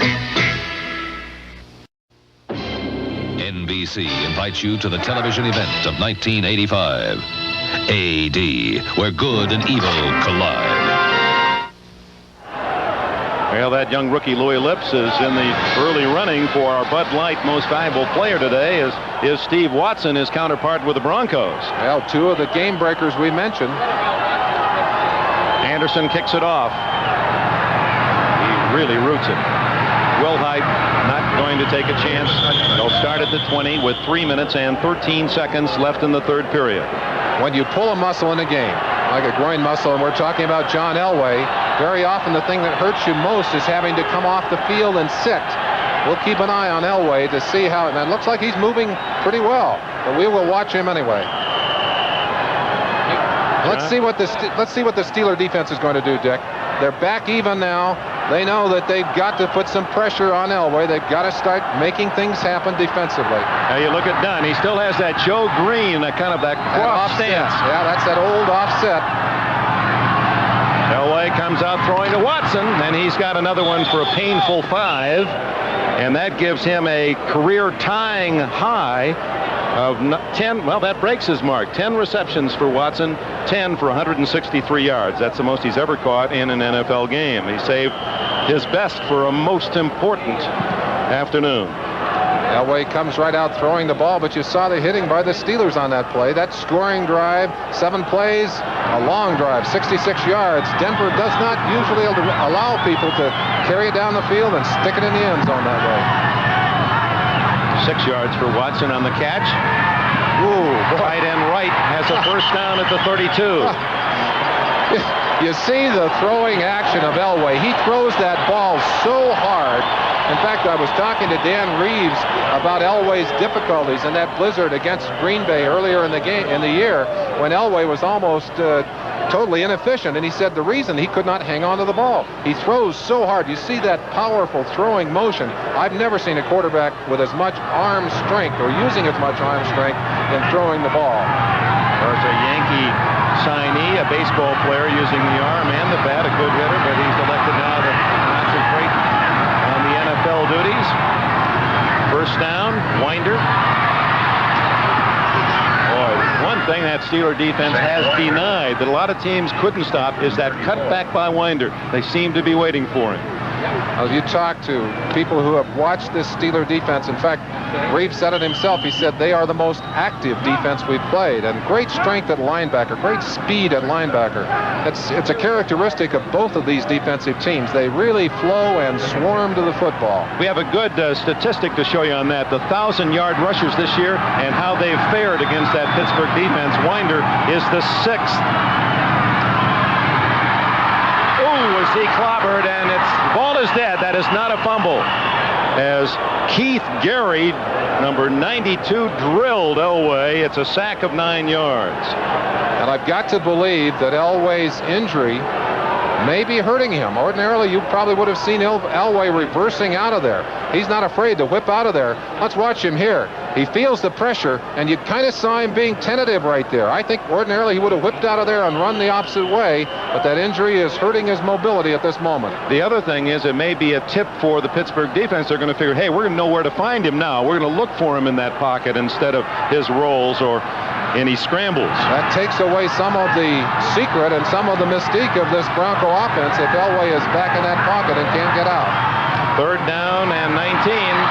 Open is Alexander, but not for long as he's ripped to the turf by number 41. Or was that Donnie Shell 31? No, that's 41. It was Sam Washington who did it.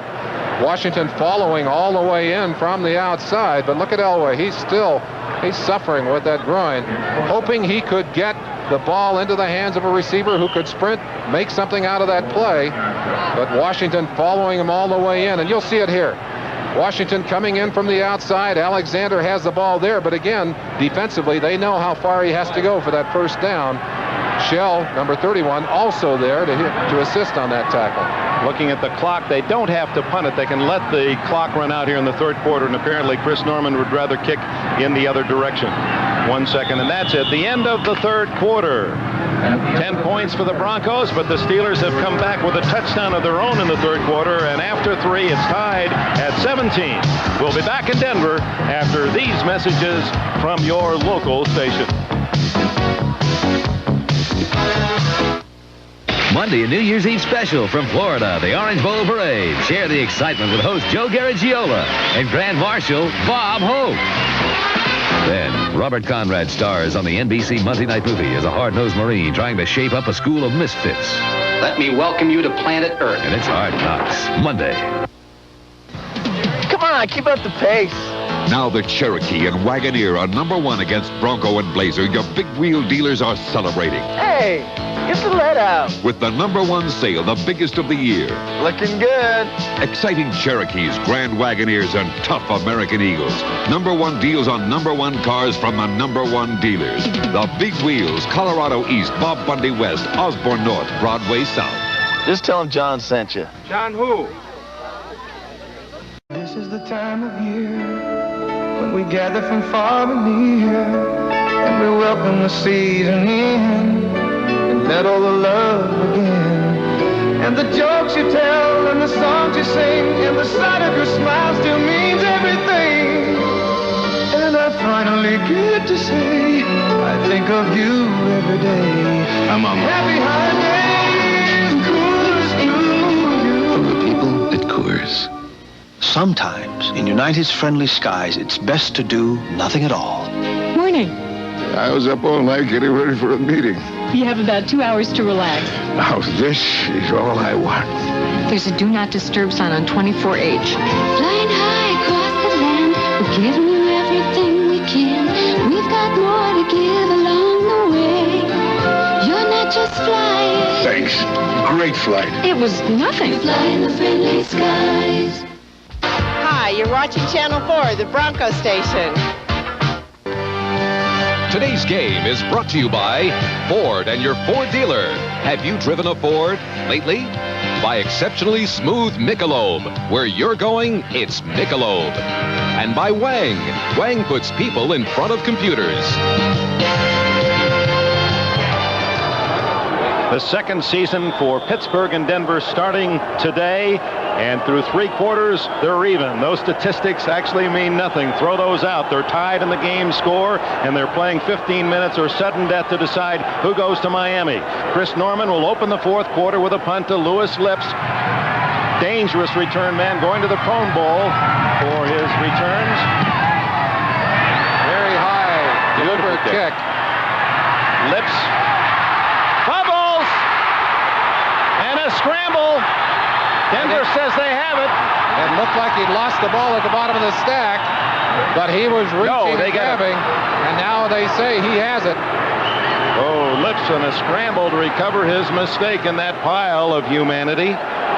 It's interesting, that kicker, as he's watching the flight of the ball and knowing those men are coming down on attack. Here he is. He looks up at the football. You saw the quick look down, and he was looking away as that ball arrived, looking at the rush.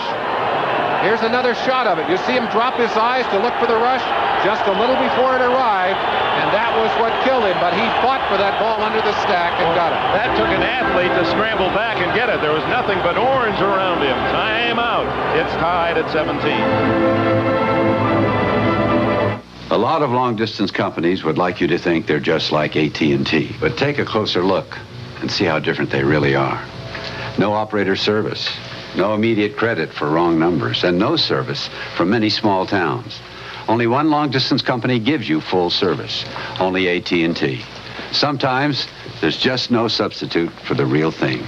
AT&T, the more you hear, the better we sound. Reach out and touch someone. This electronic timer will show how fast Chloraseptic can relieve sore throat pain. My throat's really red, I'm sure, and it has a raw feeling to it. Will you try Chloraseptic? Yes. Now watch the timer. Oh, it numbs it. It's fantastic. It's like somebody's coated it with a medication. With doctor-recommended Chloraseptic, relief is just seconds away. January's champions take to the ice. He thrilled the world with his gold medal performance at Sarajevo.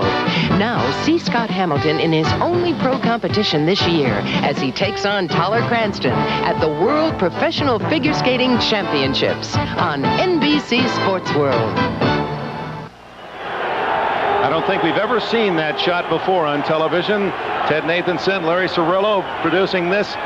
He looks away from the ball. It's still in the air now. The ball's in there now. He looks back up, and then he'll take another look. It's the last look right there as he tried to pick up the coverage that cost him the ball, fumbling it. but he had the presence to fall on his mistake at the 15. Tied at 17. Almost the entire quarter remaining. Fourth period in Denver. Malone, wide open Abercrombie. And the Steeler receivers seem to be open consistently, as much as we've seen any offense against this Bronco defense this year. Well, they're getting great protection, and that really has been the key. The Broncos very aggressive up front. They're throwing a lot of people, and that means man-on-man coverage.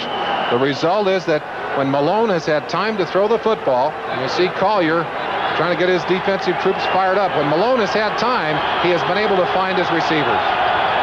6 yards on the play. Weechie Thompson at 6'6" in motion. And Abercrombie blasting out across the 30 to the 31, and a Pittsburgh first down. Again, the trap play. We mentioned how Pittsburgh's offensive line would be trapping the Denver defenders. You look back into that offensive line, you'll see an official upended on this particular play. Look how big a hole they're able to open up. And again, whoa, look out. Running over everybody in there, Abercrombie. Now that umpire who has to stand in there like an umpire, Art Demis is 78. I don't know if that was Demis that we saw there, but he's the umpire who has to fight off those blockers.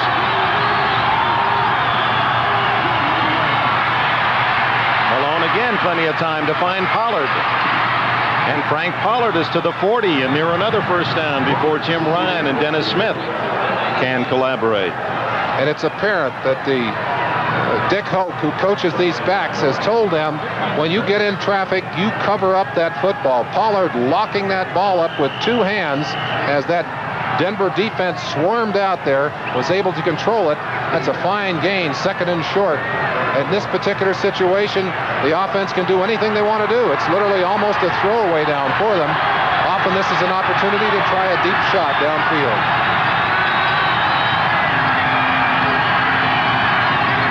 Now they're going to go to Pollard, and he stopped right at the 40.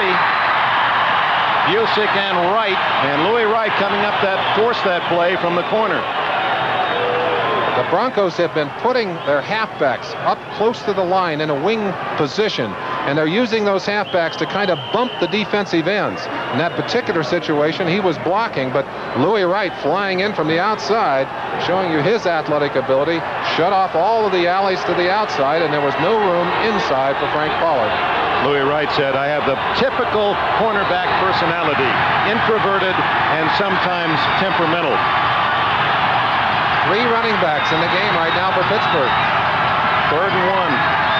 Pollard has the first down and more, and Louis Wright saved a touchdown. That had been a John Riggins special, because Wright was the last man between Pollard and a long rump.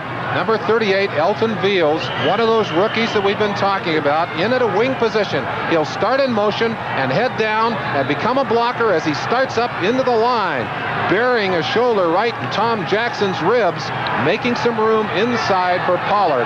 That's the kind of trapping, and boy, they come from everywhere. And again, the rushing offense going to Pollard and the Pittsburgh Steelers. That was the key to the game, both coaches said. It's tied now at 17, but the Steelers seem to be moving the ball more easily, much more. Oh, almost a steal by Steve Foley, intended for tight end Ben Cunningham. Foley, who has 6 interceptions to tie teammate Mike Harden for the club lead this year. He was a quarterback at Tulane. In fact, wanted to play that position so much he didn't sign with the NFL. Originally, he went to Jacksonville of the old World Football League as he wanted a quarterback, realized maybe the scouts and the coaches were right, that he would be better off somewhere else, and now a star at safety, and in fact has 39 career interceptions. 2nd and 10.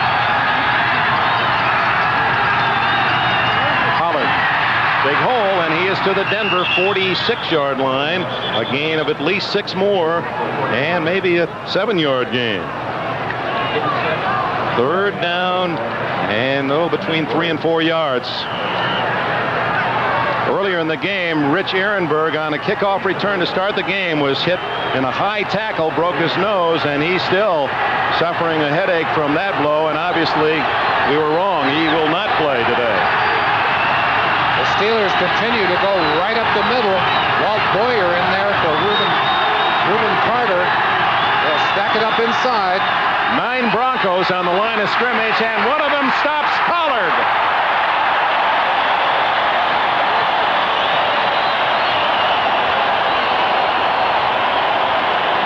The Steelers will have to punt. Barney Chavis, 79, the veteran from South Carolina State, met him in the hole.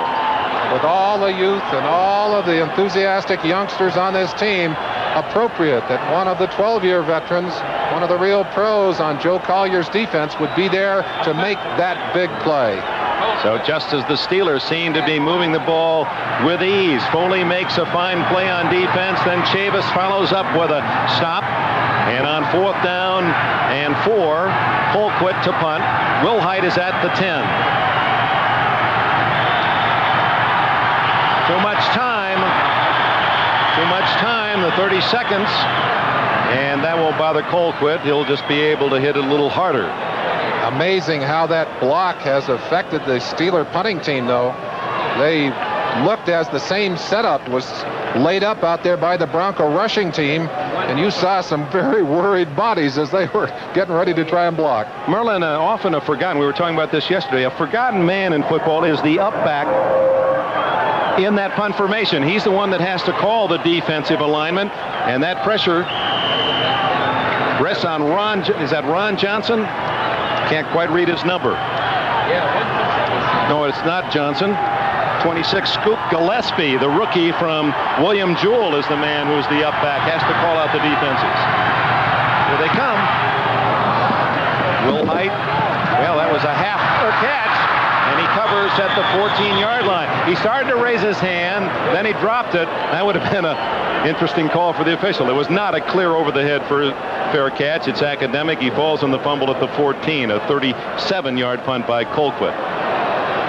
Wilhite a little bit disgusted with himself. Would have had a chance to get a few yards back had he been able to control that football.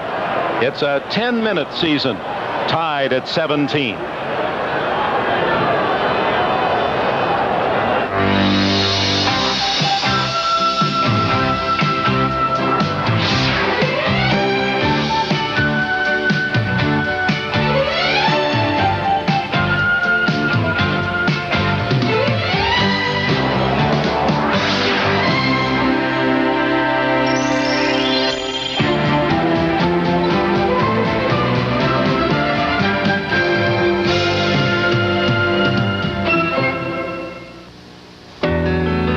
There's a style in your life no one could ever deny. You're on your way to the top, and along the way you've always known just who you are. Where you're going, you've always known it. Where you're going, it's Michelob. Where you're going, it's exceptionally smooth Michelob. Where you're going, it's Michelob. Well, this one matching the drama of the earlier game as the Bears withheld and beat Washington in Redskin territory. It's tied with 10:07 left. I predict a defensive player is going to win it. Well, Dick, you're talking to an old defensive player, right? And we haven't had a score. Both these defenses have scored a lot of touchdowns. 8 touchdowns on the year scored by the Pittsburgh defense, and Denver has 5 or 6 on the year. So both of these teams are capable of doing that and making the big plays. Wouldn't surprise me at all to see that happen. Elway starts from his own 14. A little draw to Rick Harrison. Oh, defense waiting for that one. Gary Dunn, 6'3" and 265. He's now the veteran in that defensive line, 8 years, and goes back to the Super Bowl champion Steelers. The thought right now for the Pittsburgh defense is to shut Denver down. Keep them down here. If they can force a punt here, or ideally take the ball away, they've got an excellent opportunity to put it in the end zone. And Dick, again, even though these two kickers have each missed a field goal today, 2 excellent kickers on the field, it may come down to that, and we'll play this one until someone wins. 2nd and 10. Elway guns it to Watson on one hop, incomplete. It'll be 3rd and 10. Now there's a pass that Elway normally would hit easily, but under some pressure, and with that groin injury, it may have affected the trajectory. The further we go in this game, the more difficulty Elway will have. That pulled groin will tighten up every time he comes off the field. And you see him, he took a shot on his leg on that play. And again, because of his lack of mobility, he becomes more of a sitting target. Look at Merriweather, 57, coming off the outside, throwing himself through there, and it was his body that buried in the back of Elway's leg right there. That's the opposite leg from the one Elway has wrapped. 3rd and 10, shotgun from the 14. There's that shovel pass to Wilhite, breaks one tackle and fights to the 22, but he'll be short by a couple. John Goodman saved a first down, and Elway limps off. They're trying to beat that defensive end. You see John Kubiak on the side, Gary Kubiak on the sideline, and Kubiak has gone in several times during the year and played extremely well. So if Elway continues to have problems and that pulled groin gets worse, we could conceivably see Kubiak in this ball game. He was the one who led the Broncos to what was a very big early win against the Raiders in Los Angeles when Elway was hurt. Chris Norman to punt. Lewis Lips back at his 36. Very high. Lips takes a look at the defense. No fair catch. And he's caught from behind at the 37 by Ricky Hundley. Boy, that big linebacker showing you why he was a #1 pick, to be able to chase down Lips from behind. He's 6'2" and 238 from Arizona. Well, Lips, we showed you the drama a moment ago as he was looking. Here he is again.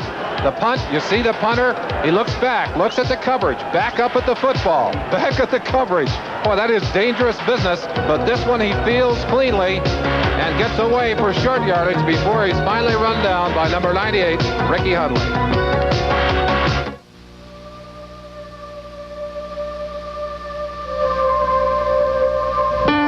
No company can simply deliver a computer and feel it has delivered on the promise of office automation. At Wang, we provide service and support along with our computers so that the people who use them will always be able to perform to their fullest potential. Wang, we put people in front of computers. Hey, you know what my job is? Well, this is my office, a movie set. Yeah, I'm a stuntman, and I depend on my equipment. That's why Terry Leonard likes a tough Ford Ranger like this one. With a V6 engine, no small V6 tops for power. Tough twin I-beam suspension, a strong ladder-type frame, tough double-box walls, and the widest cab in its class. That's terrific, Terry! It's easy for my Ford Ranger and me. The best-built American trucks are built Ford Tough. The best and brightest of the bowls are on NBC. The Hula Bowl spotlights Heisman Trophy winner, the phenomenal quarterback Doug Flutie in his final collegiate appearance, plus senior All-Americans from our nation's top schools. College football's best and brightest, the Hula Bowl. America loves its sports, NBC style. College All-Stars on NBC Saturday from Hawaii. The Hula Bowl, you'll see Doug Flutie, the Heisman Trophy winner, also Tony the Great, the Lombardi Award winner from Texas. So Saturday and Sunday next, more great football for you. The Hula Bowl on Saturday. It'll be Miami against the winner here this afternoon for the AFC Championship on Sunday. Pittsburgh opens up at its 37-yard line. We're tied at 17 with 8 minutes, 28 seconds left.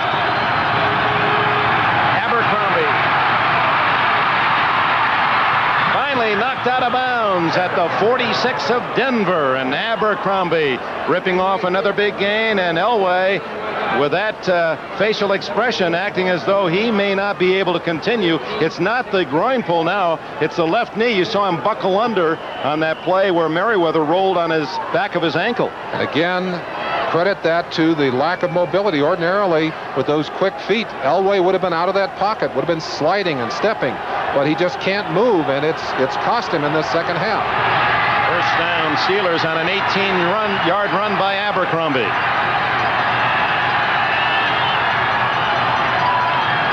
This time it's Pollard through a big hole, and he has another Pittsburgh first down at the 33. It has been rare this year that team or a runner has been able to move effectively against that Bronco defense, but Pittsburgh has done it today. They've given up an awful lot of yardage against the pass. In fact, 27th in the league yardage against the pass, but the trapping of the Pittsburgh offensive line, and that was Ross Toski, 63, with a trap block there to spring Pollard through the line, has just been devastating today. 99 yards now for Pollard on the ground. This is Abercrombie, and he rips off another gain of about 9 yards and moving at will against that Denver defense. Abercrombie still on the ground, slow to get up. Now he's bouncing up and heading back.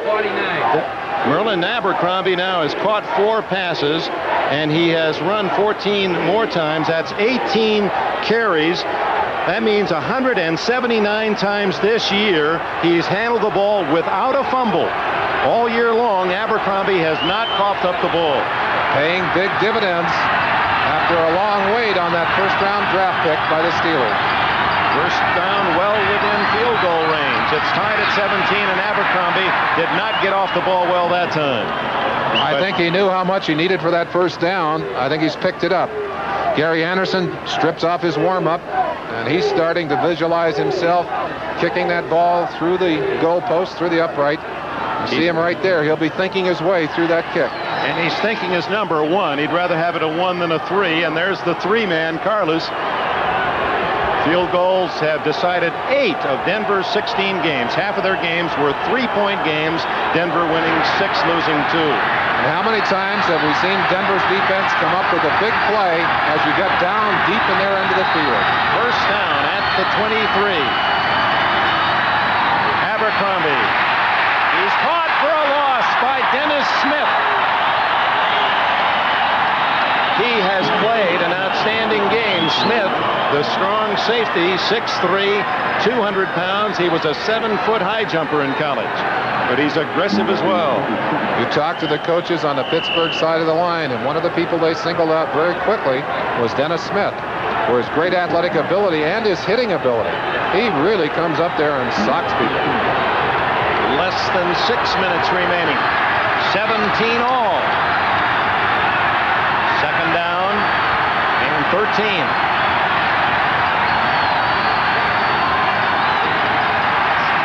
Malone over the middle.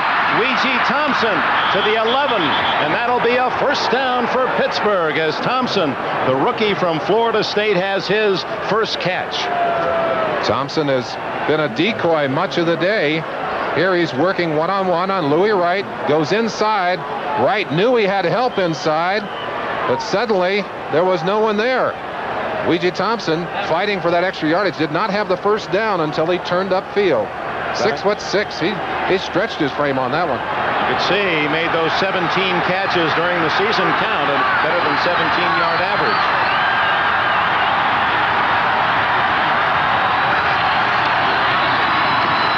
Abercrombie for 3, maybe 4. They certainly have tested the heart of that Denver defense, and that must mean that Mike Webster, that all-pro center of the Steelers, is doing his job. You pointed that out as a key matchup at the start today, Merlin. Webster working now on Reuben Carter. He was on Boyer earlier. Stan Jones, the defensive line coach for the Broncos, rolls his people in and out, tries to keep them fresh in there, but that has not kept them from being violated by this Pittsburgh offensive line as they've gone right up the middle repeatedly today. Clock continues to run. 4:19 left. Malone. Tom Jackson gets him at the 9-yard line. The talking tackler. He bills himself Tom Jackson. I don't know if that was a planned play or not, or whether it was a mix-up, as Malone looked like somewhat of a bootleg. Maybe we can. It's a planned play. Yes. And Jackson bought no part of it. I believe he was coming on the blitz on that play. And, of course, coming as he was already committed. He was not even looking at that fake handoff. Dan Reeves applauding Jackson's defense. It's now 3rd and call it 8 for a first down, 9 for a touchdown. Let's see if they go back to Louis Lips on this play. Lips to the right out of your picture. Over the middle, in intended for Calvin Sweeney, and it was deflected, I believe, by either Robbins or Steve Wilson. I think Randy Robbins, number 48, and we saw him make a leaping bat-away earlier in the game. He's come up with another big play here to deny the touchdown, but they do have a short shot at a field goal with the score knotted at 17, an opportunity for Pittsburgh to go ahead. Pressure on Gary Anderson. It's a 26-yard attempt.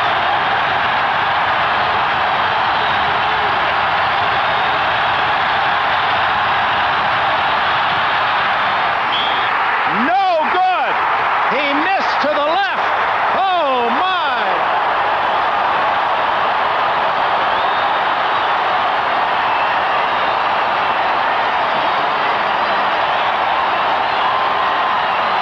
Unbelievably, the kicker with the best average in the entire NFL career-wise has missed 2 today.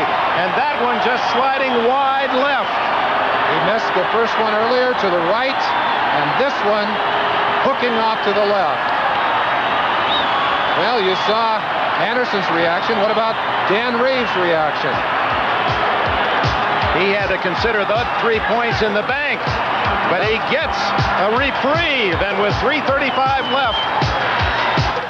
Big, fast, nimble, durable, versatile. 5,000 new parts, German engineered. Introducing the new Volkswagen Golf, the new definition of hatchbacks. When you work on the new Golf as hard as we have, for as long as we have, everything just falls into place. Golf. It's not a car, it's a Volkswagen. You begin with raw steel. Shape it with fire, muscle, and sweat. Polish it to razor-sharp perfection.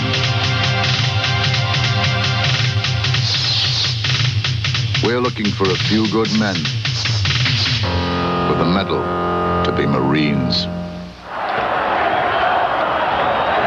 Reliable Gary Anderson, an off day in this playoff contest as he has missed a relatively easy 26-yard chance. And now the Denver Broncos, they've gone to school in this situation 8 times this year. The games have been decided by 3 points in the final 4 minutes, and they are 6-2, and here they go again. And Elway trying to get this crowd down. You hear them. They're a knowledgeable crowd. They know he needs quiet here. They give it to him. Starting from the 20, a handoff to Winder. Sammy Winder for 5. Sam Washington came up from the corner to make the tackle. David Little there as well, and we'll watch the clock for you. 3:20 left.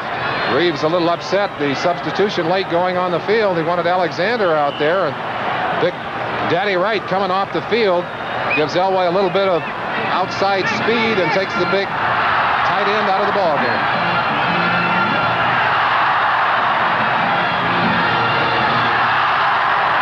Second and 5 from the 25.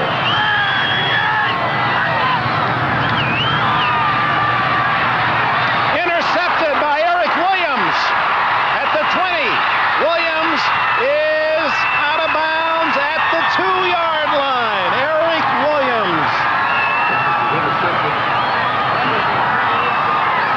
By Eric Williams, who was out of bounds at the 2-yard line. And just as Elway and his Bronco teammates felt they had dodged a fatal bullet when that field goal went to the left, suddenly the Pittsburgh defense jumps up and bites them.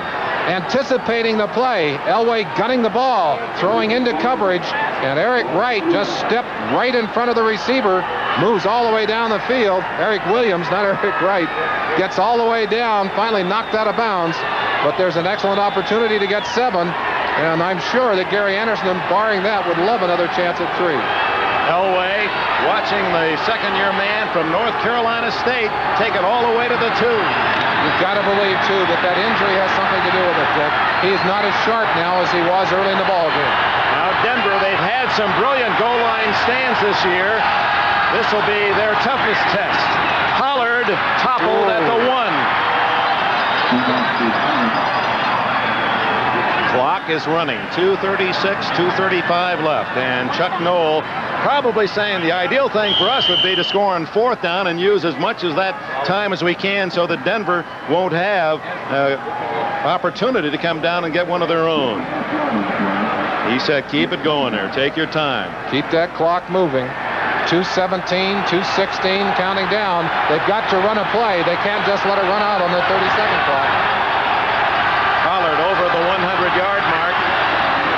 Fake to Abercrombie, wide open, and what a play by Mike Harden as he denied Darrell Nelson a touchdown. And the defense, that was one saving touchdown. Robbins, the rookie, has saved 2 others. Last-minute deflection. You might ask, how in the world did he know the ball was arriving? He's reading the pass receiver, and as soon as his hands went up, Harden's hand shot out and touched that ball, and Chuck Noll, who had gambled with the play, who had run the play-action pass, knew that it was just a fraction of an inch away from a completion. Gary Anderson, if the Steelers don't make it, may have another try. 3rd down. Pollard is stopped, but his second effort scores. And credit that to Pollard. They had him stopped at the line of scrimmage, and the big fullback from Baylor, second effort, has put it in the end zone. Twice today, the Bronco defense has stopped Pollard short of the line, and Pollard's leg strength and determination has given him a touchdown. Boy, he has had an outstanding day here. A season that began with the troubles involving the superstar Franco Harris, the fullback. And Harris ultimately, in a very painful decision for the Rooneys and Noll and Pittsburgh, did not play for this team this year. Pollard took his place and has saved his best game in his 5-year career for Denver today. Anderson to try the point. 1:59 will be left for Denver.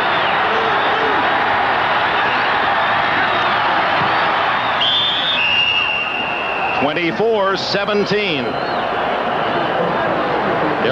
You'll see the surge of the line here. You'll see Pollard. He is hit in the backfield right there. Stopped. His legs knocked out momentarily, but he turned back inside, kept his balance, and came up to the goal line, popped that ball over, and then driven back. And what did Chuck Noll have to say about it? Well, I think his thought, that's Steeler football. And he may be writing his own fantastic finish in Denver today. Alcoa presents Fantastic Finishes. 1970, Tom Dempsey will try to do the impossible, kick a 63-yard field goal. Joe Scarpati gets the ball down. Dempsey caught it solid, and it's good! Tom Dempsey has just kicked a 63-yard field goal. With no time left on the clock, the Saints beat the Lions 19-17. Every time you enjoy beverages from aluminum cans, remember, those cans are worth saving. They can be recycled and made into brand new aluminum cans. So don't throw your aluminum cans away. They're valuable, but only if you save them. Find out who's raising money through recycling in your neighborhood and save yours for them. Remember, recycling is another good reason to buy your beverages in aluminum cans. Pittsburgh by a touchdown with 1:59 left. Denver has all 3 of its timeouts. Anderson will kick it to Lang and Wilhite. For most of this day, his kickoffs have been so deep, the Broncos have had to take the touchback. He drives this one. And again, Wilhite in the end zone, gambles. Oh my, did he come scooting out of there to the 30-yard line. And Scoop Gillespie tripped him up. Elway stays in the game. Bad leg injury and a groin pull. Kind of reminiscent of Robbie Bosco in that BYU Holiday Bowl with his injury, bringing his BYU team back to a victory. There's Wilhite booming upfield. Boy, that hurts to hit on the back of your neck. And this hometown crowd encouraging Elway to get his Bronco offense in gear. They've got 71 yards to go to the end zone. Watson is key receiver out of the picture to the left. And he had had to throw that one away. Alexander, man-to-man coverage. Immediately following coverage, will be airing the Silver Spoons program. We'd like to welcome those viewers that have just joined us. Denver and Pittsburgh here in the playoff challenge. The winner to go to Miami next week, and the Steelers lead the Broncos 24-17. There's the lineup on NBC tonight that will be capped off by one of the truly outstanding motion pictures of the last several years. Emery Fonda, almost a personal tribute to the man, as life would have it, on Golden Pond. Elway blitzed by Little, and it'll be 3rd and long, and Denver spends a timeout. The fourth sack. Patrick Boland, Denver's owner, on the sideline looking on. I'm sure terribly concerned, but again, you've got to believe that a healthy John Elway would not have been trapped on that play as they ran the blitz inside. David Little, he's really kind of helpless in there now. He's a sitting target for that defense. Well, there's 4 down territory now with the clock still running, 1:25. They have their 3 timeouts remaining, but now they need big yardage. There's Watson. Too tall for him, and he was open. That would have been a first down out at the 40-yard line. Working one-on-one on Sam Washington. He got himself open, and Elway again under pressure. Took as much time as he could. Got that ball away, but slightly above Watson's head. Let's look at Steve Watson getting downfield now. Sam Washington will not let him get behind. Just barely too high to handle. And there again, how much does that injury affect his ability to plant and get through on his throws? And when you can't do that, you tend to be high, especially when a man is draped all over you. Holiday greetings from Budweiser.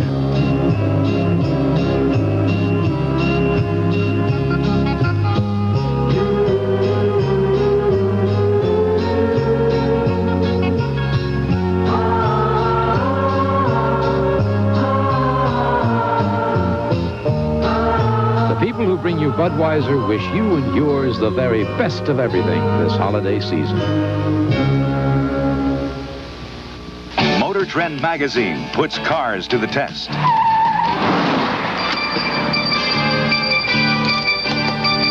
And now every test run is made with Shell SU2000 Super Unleaded Gasoline. Patented Shell SU2000 is one of the highest octane gasolines you can buy. And it fights critical engine deposits that can cause knock. Try the gasoline Motor Trend uses.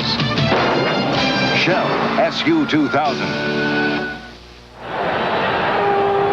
Starting to wear the smile of a winner. Frank Pollard is our Bud Light most valuable player today. Congratulations. He'll have $1,000 donated to the United Way on behalf of Frank Pollard and his performance today. 107 yards for Pollard. His best day of the year. He's got to be walking on air on that sideline, looking up at the clock and realizing that with a minute 20, 4th and more than 20 yards to go, it's going to be a tough situation for John Elway. Elway with the ball at the 19-yard line. So it's 4th and 21 yards for a first down. He had his man, Watson, on the last play, but this is it. If he can't make 21 or more, the Pittsburgh Steelers will go to Miami.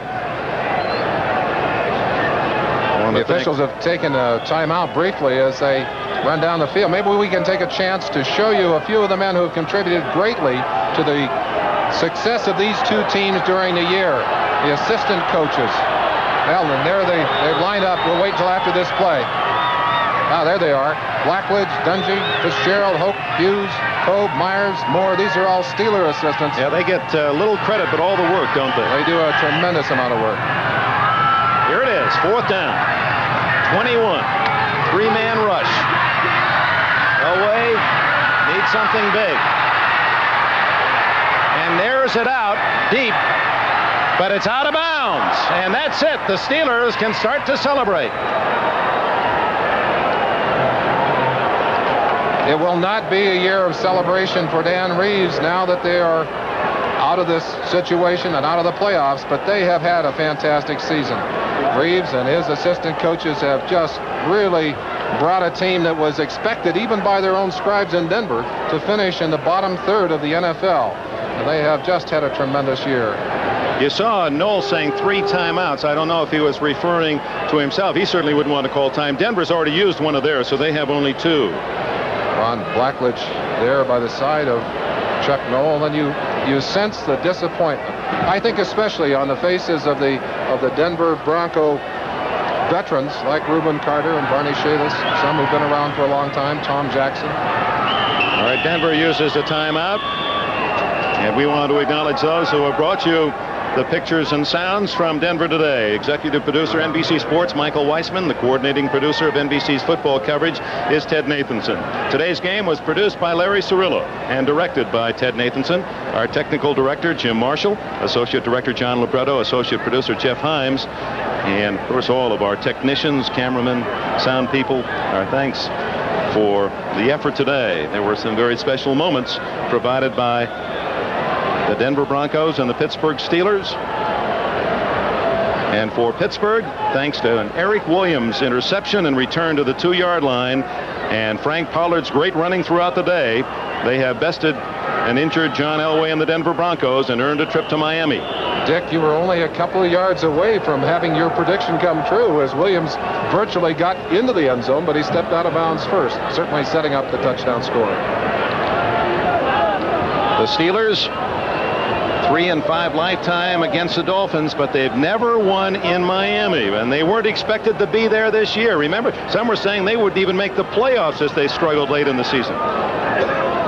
He's calling Mark Malone off the sideline. Keith Bishop, number 54, reflecting the very somber mood of the Broncos. And Dick, every game like this has its what-ifs. But I'm sure here in Denver, the big what-if will be the question of what would have happened if John Elway had not been injured, if he hadn't hurt his groin, what that would have done in this second half for the Denver offense. There's no question it hurt him tremendously.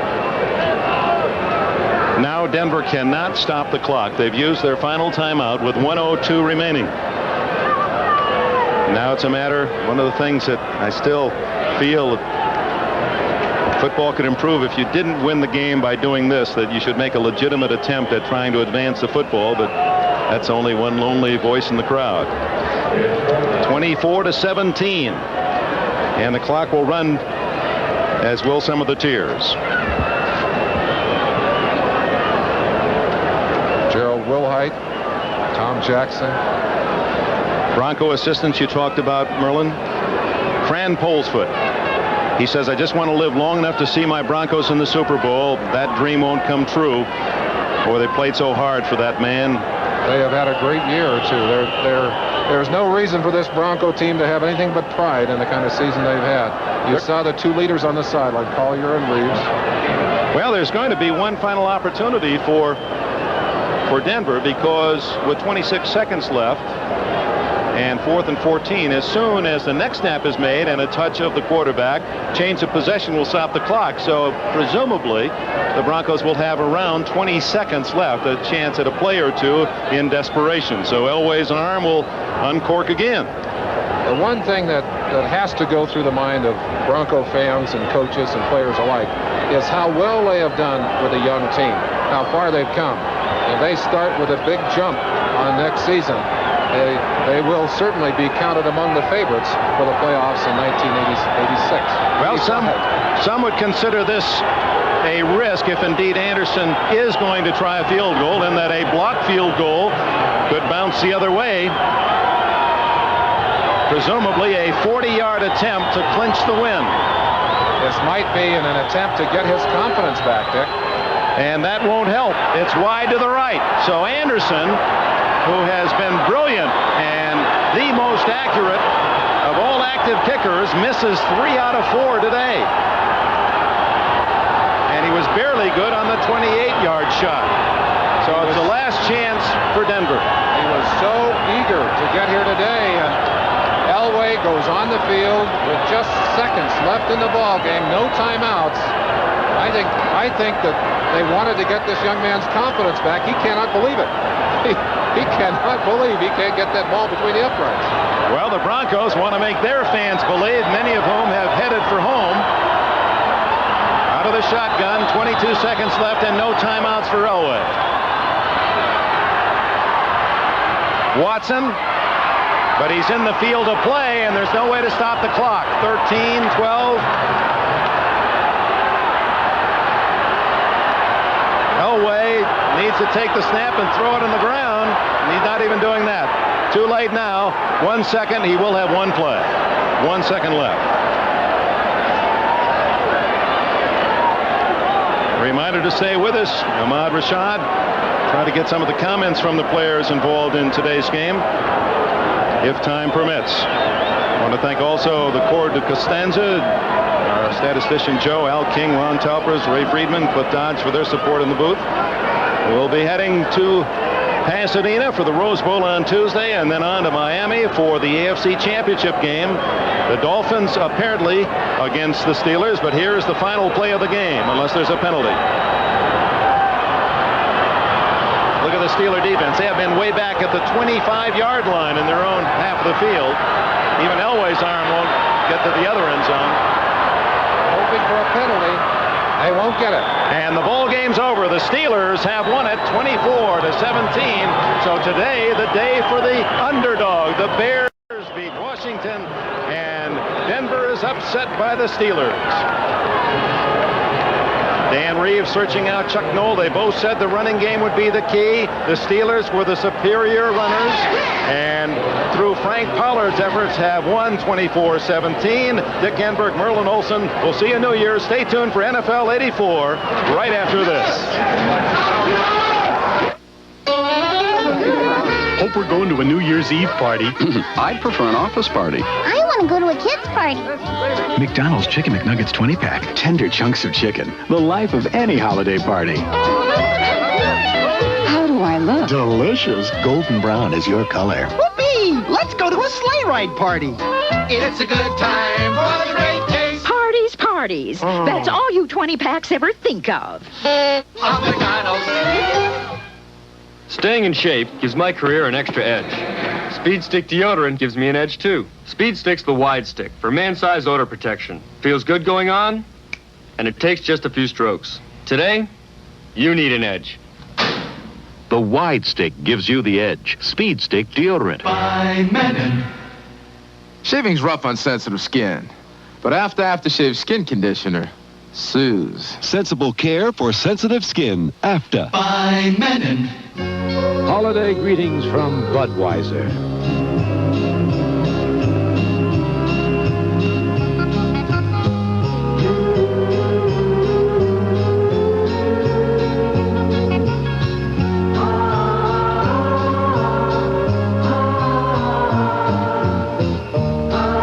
The people who bring you Budweiser wish you and yours the very best of everything this holiday season.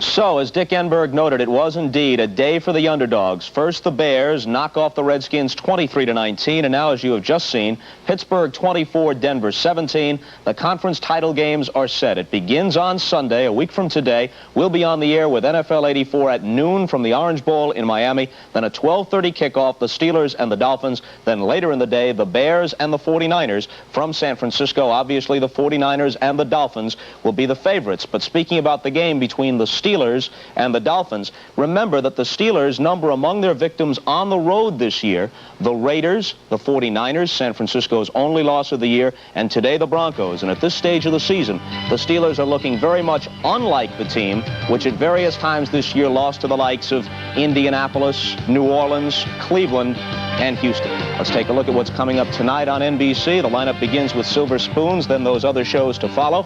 I'll see you on Tuesday, Bowl Day 85. We'll have the Fiesta, the Rose, and the Orange Bowls for you, and then the entire NFL 84 crew will greet you from Miami a week from today. So long, everybody.